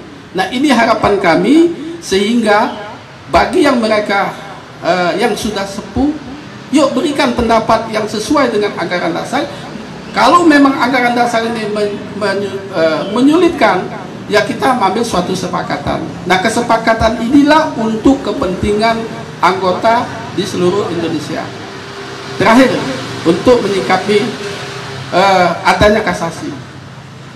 Nah, kasasi ini adalah hak setiap warga negara yang merasa bahwa proses keadilan ini mereka ingin mendapatkan keadilan yang lebih. Silakan. Kalaupun sudah kasasi, ada hak upaya yang lain dibenarkan di dalam undang-undang, dalam hukum acara dibenarkan bahwa adanya PK. Silakan. Tetapi harus digarisbawahi lagi daripada putusan pengadilan poin 8 tadi, apabila mereka akan melaksanakan kegiatan-kegiatan yang masih mengatasnamakan PP IPAT, apalagi yang sekarang tergugat 10 dalam hal ini JP dinyatakan masuk sebagai TSK pasal 263. Nah, 263 ini sepengetahuan kami, ya kami juga pernah memberikan keterangan ahli tentang 263 ini tidak perlu dibuktikan secara material itu.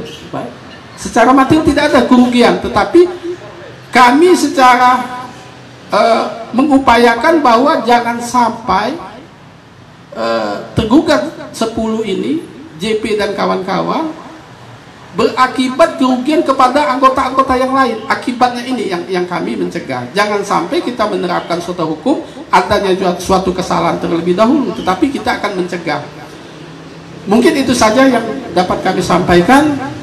Terima kasih. Satu pertanyaan untuk siapapun yang menjawab. Marak di sosial media bahwa ada yang menyatakan udah biarkan saja, dikit lagi udah mau habis kok masa jabatannya. Nah, ini tanggapannya gimana nih? Mau sedikit lagi tanggal bulan 2021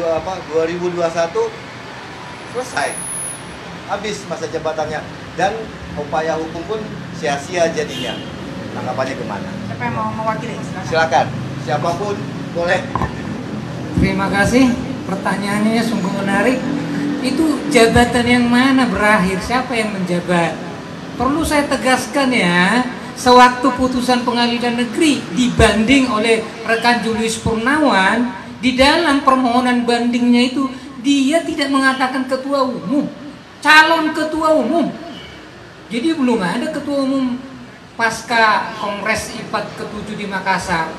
Jadi ya halu gitu loh kalau mereka mengatakan mau berakhir dari Hong Kong. Terima kasih. Mungkin Bang Safran bisa menanggapi. Cukup. Terima kasih. Udah sangat jelas tadi ya. Tapi mungkin pertanyaan terakhir dari saya ini buat bapak-bapak bertiga ini sebagai orang awam lah katakanlah, PPAT yang setengah yang nanggung, muda belum, tua masih jauh. Yang sering jadi pikiran itu gini, Pak Safran, Bang Tagor dan Pak Jul, 33 pengwil ya, 33 pengwil. Dari 33 pengwil itu yang belum konfirmil itu ada 12, kalau nggak salah ya, 12 berarti sisanya 22 itu sudah konfirmil dengan tanda kutip. 21 udah konfirmil dengan tanda kutip ya. Dari semua itu kabarnya katakanlah hampir 18 ya, hampir 18 yang sebetulnya setuju untuk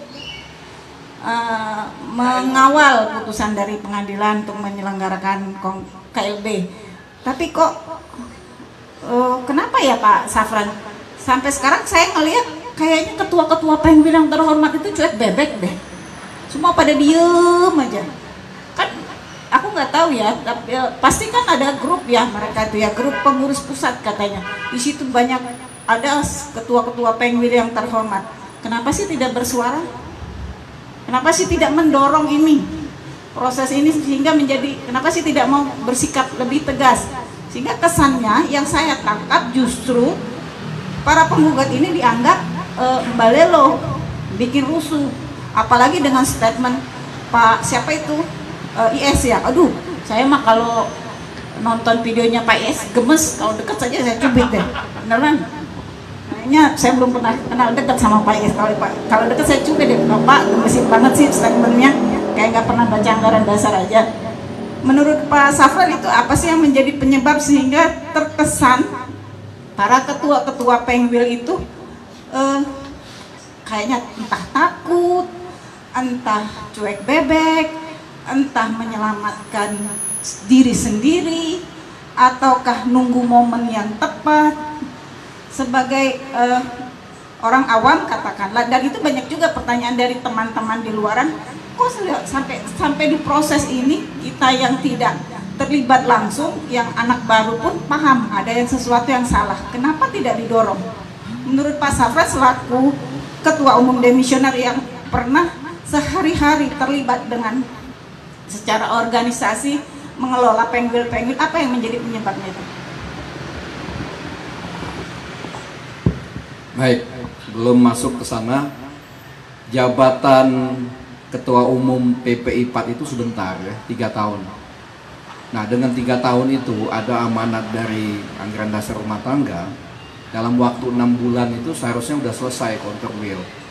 Nah, tentunya kalau sampai ada 12 katanya tadi yang belum counterwheel, ini menjadi tanda tanya kepemimpinan kita.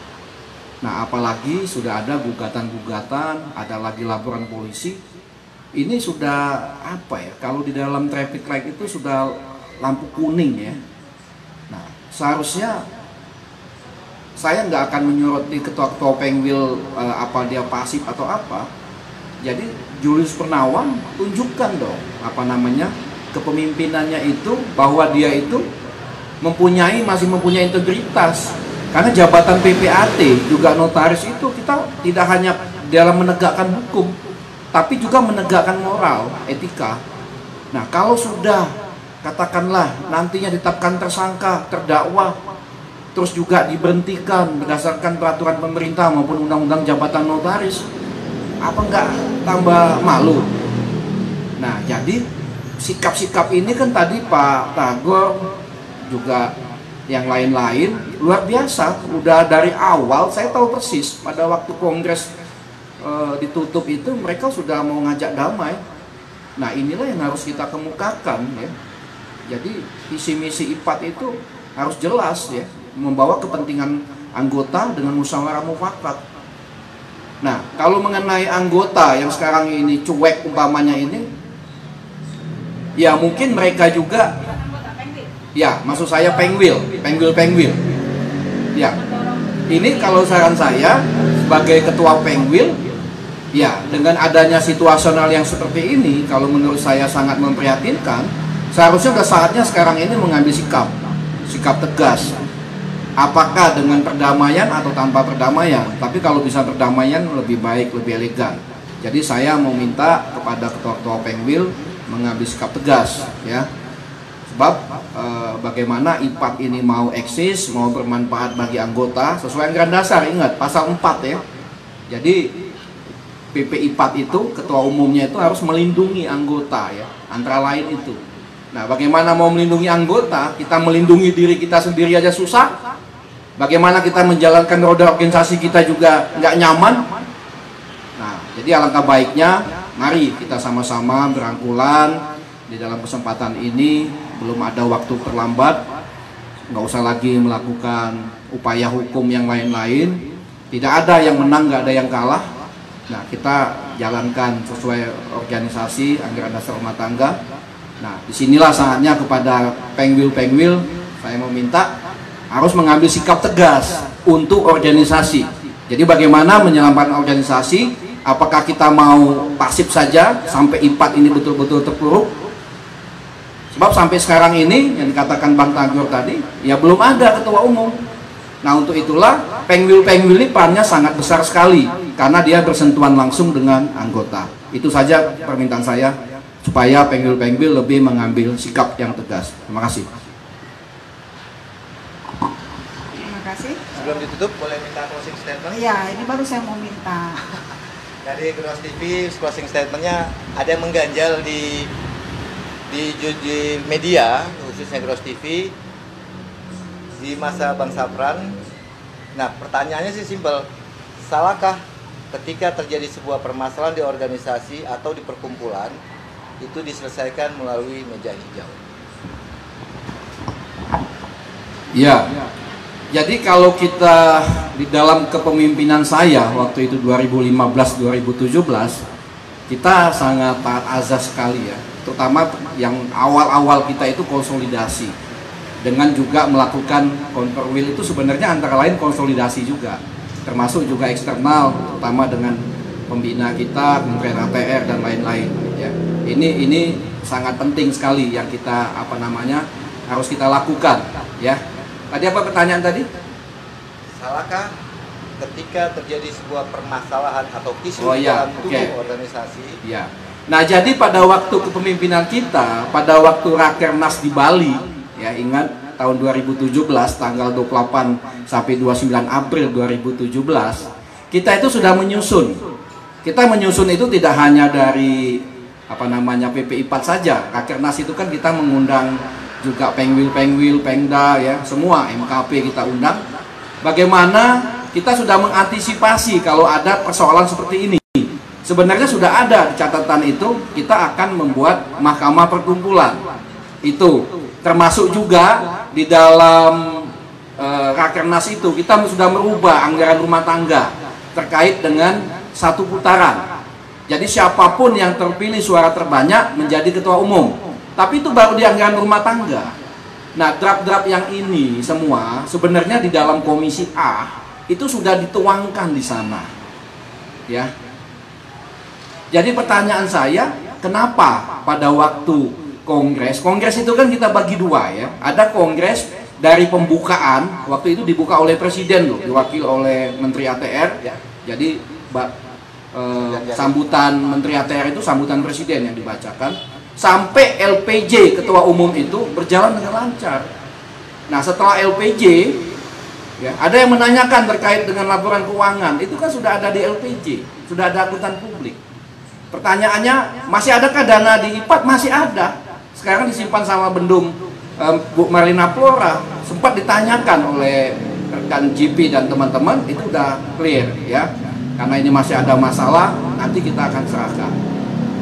Nah, itu sudah kita buat susun ya. Baik itu kalau ada kisruh mahkamah perkumpulan, termasuk untuk penguatan 1 putaran di dalam anggaran dasar. Kalau itu kemarin dijalankan Komisi A, B, C itu di dalam kongres, mungkin kejadian ini nggak akan terjadi. Tapi itu semua ditiadakan. Dan itu bukan kewenangan saya lagi, karena saya sudah domisioner. Itu kewenangan presidium. Termasuk alur yang sudah kita buat sedemikian rupa, kita mengerahkan lebih dari 400 aparat keamanan, karena pesertanya ini 5.000, ya, itu nggak gampang. Itu sudah kita atur semua. Tapi pelaksanaannya, pada waktu domisioner itu palu pimpinan diserahkan ke presidium. Presidiumlah yang mengendalikan sampai kongres itu ditutup. Dan itu sudah dilakukan semua. Nah, karena alur itu nggak disahkan, jadi mahkamah perkumpulan tidak ada, bahkan juga MKP sekarang ini saya sangat sedih belum dilantik, ya, termasuk juga seharusnya 2 putaran menjadi 1 putaran. Ya mau nggak mau, saya udah tahu persis waktu itu para caketum, Bang Hapendi, Bang Donald, Bu Otik sempat menghubungin saya setelah ditutup. Aku bilang mari kita adakan perdamaian, kita bicarakan seperti ini. Belum ada waktu untuk terlambat, tapi nggak ditanggapi. Nah, sekarang masalahnya kan nggak ada jalurnya, jalur untuk memecahkan itu nggak ada, apalagi MKP nggak bisa apa-apa sekarang. Nah, untuk itulah sebenarnya KLB itu satu-satunya.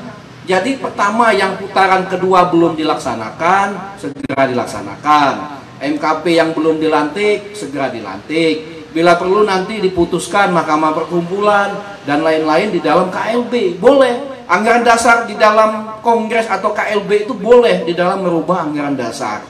Nah, inilah sebenarnya jangan sampai kalau KLB seolah-olah ada apa. Justru dengan KLB ini ada perbaikan-perbaikan. Bagaimana supaya di dalam anggaran dasar yang belum sempurna, kalau ada masalah bisa diputuskan bersama. Nah, inilah yang kita lakukan, ya. Itu tidak memakan waktu, biaya, dan tenaga seperti ini. Jadi itu Pak Mahfud ya, Grosso TV. Jadi melihat sikap begini, kenapa saya mau ini diwawancarai gini? Sekali saya mau menyampaikan rasa keprihatinan yang mendalam. Nggak ada lain. Karena saya ini masih merasa memiliki IPAT ini, kita semua juga. Bagaimana supaya IPAT ini bersatu, damai. Belum ada kata terlambat. Ayo mari kita berdamai, nggak usah gengsi-gengsi. Tidak ada yang menang, nggak ada yang kalah. Nggak usah lagi melakukan kasasi dan lain sebagainya. Karena yang kita kedepankan adalah kepentingan anggota dan organisasi. Terima kasih. Satu lagi closing statement dari koordinator, mumpung ada koordinator penggugat. Silakan Bang Tagor, closing statementnya berarti 2 ya.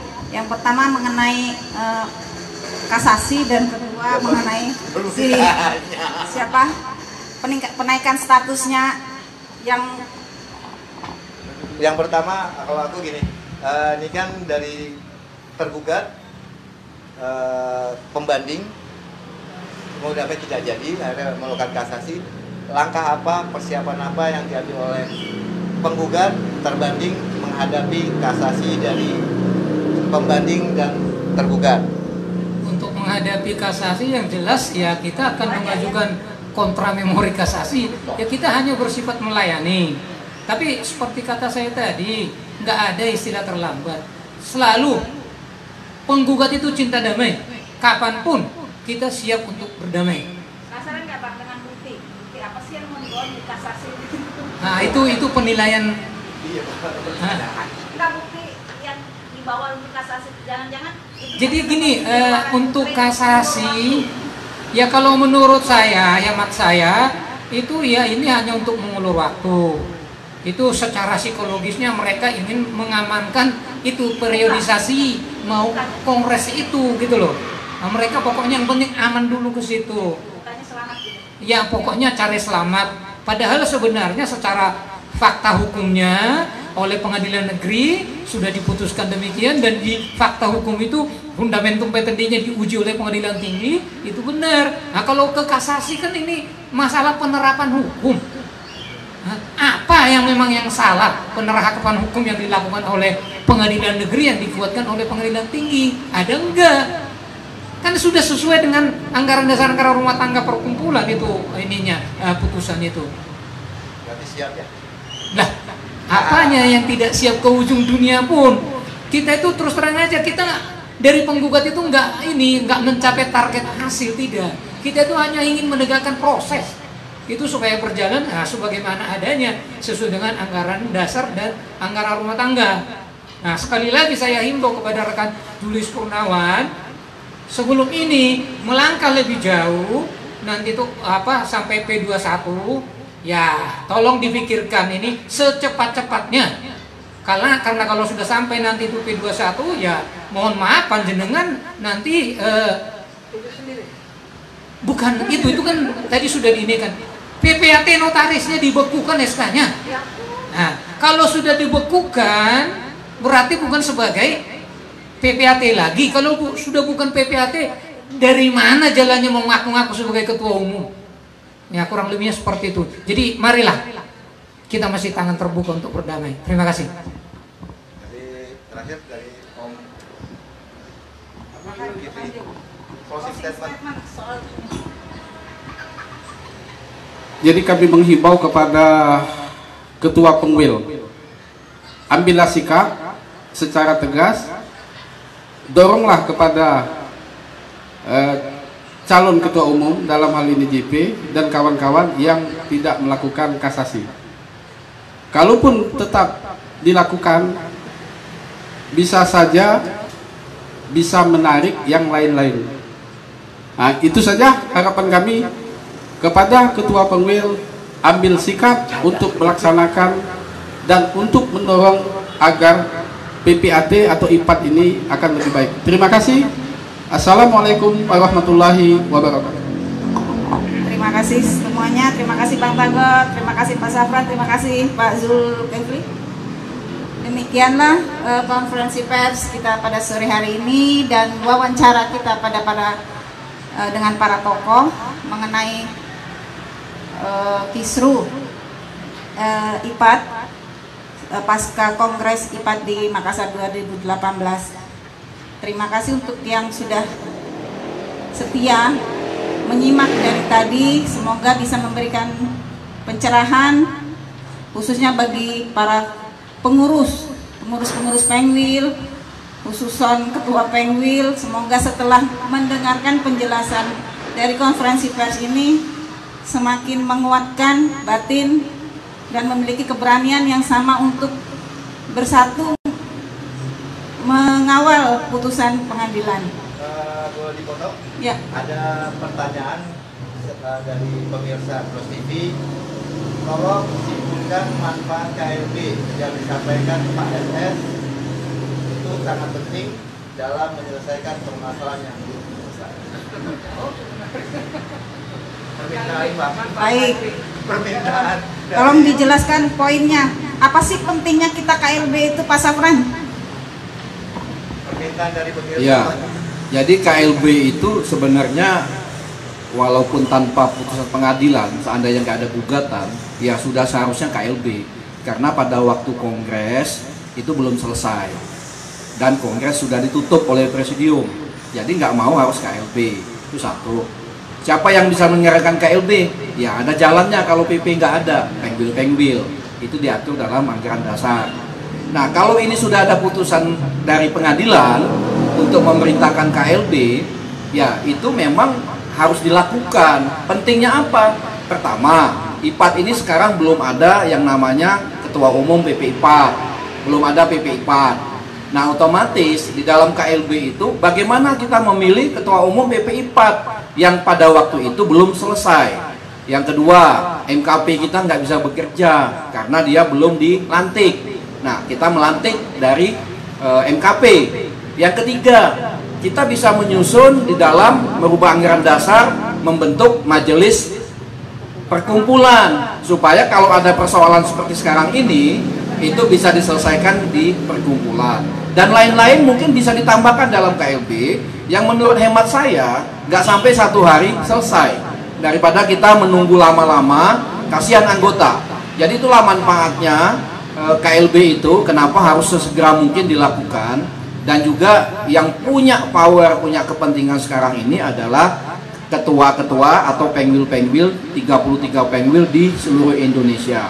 Terima kasih. Satu lagi Bang, dari Rahmawati Saragi, kalau dilakukan KLB, cara teknik penyelenggaranya seperti apa Pak? Ya, itu kan sudah ada di dalam anggaran dasar, di dalam anggaran dasar IPAT. Jadi yang bisa menyelenggarakan KLB itu, kalau umpamanya kan seharusnya PP IPAT, ya. Kalau PP IPAT ada, kalau PP IPAT tidak ada, itu bisa pengwil-pengwil. Jadi 50+1 dari pengwil-pengwil itu sudah bisa menyelenggarakan KLB. Agendanya jelas, apalagi kalau ada perdamaian lebih bagus lagi. Artinya putusan dari pengadilan itu sudah inkrah, ada perdamaian, mari kita sama-sama menyelenggarakan KLB yang betul-betul adil, betul-betul transparan, sehingga kita terpilih ketua umum yang betul-betul dipilih berdasarkan anggaran dasar rumah tangga, sehingga menjabat itu enak, ya. Semua tidak ada gugatan, tidak ada masalah, kemanapun enak. Nah, apalagi sekarang ini sudah ada laporan polisi. Nah, ini juga lebih prihatin lagi. Jadi saya terus terang saja mendapat laporan ada surat pemberitahuan penyidikan, proses penyidikan itu prihatin sekali. Iya, nah nanti kalau terdakwa dia bisa diberhentikan, itu baik notaris maupun PPAT diberhentikan sementara. Itu baca di dalam PP 24 pasal 10 ayat 4, termasuk juga di dalam Undang-Undang Jabatan Notaris. Nah inilah yang kita nggak mau, ya. Kita sayang sama Julius Purnawan dan teman-teman. Mari kita berangkulan bersatu. Bagaimana membawa IPAT ini menjadi IPAT yang besar? Gimana mau besar kalau kita pecah? Ya, nggak ada yang menang, nggak ada yang kalah. Kita secara legowo, jiwa kenegarawan kita kedepankan di sini. Itu yang kita harapkan kepada semuanya, ya, tanpa kecuali. Terima kasih. Terima kasih. Demikianlah sesi terakhir di acara kita pada sore hari ini. Terima kasih sekali lagi yang sudah menyimak dengan tekun dari awal hingga akhir hari ini. Salam sehat, jaga kesehatan, jangan ikut kerumunan, ya. Oh ini nggak kerumunan ini. Jaga jarak. Jaga jarak. Wallahu muwaffiq ila aqwamit thoriq. Wassalamualaikum warahmatullahi wabarakatuh. Oke, demikian press conference TPP mengenai perkembangan kisru atau sengketa Kongres IPAT ke-7 di Makassar, yang dilanjutkan dengan bincang santai atau wawancara yang dilakukan oleh Mbak Elis Daini, notaris Kampung Rezeki Kota. Amin.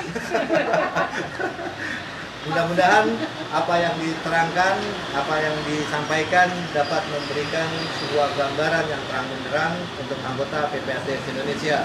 Oke, Gross Ekor, sampai jumpa di liputan dan wawancara Gross TV MGD selanjutnya. Wassalamualaikum warahmatullahi wabarakatuh.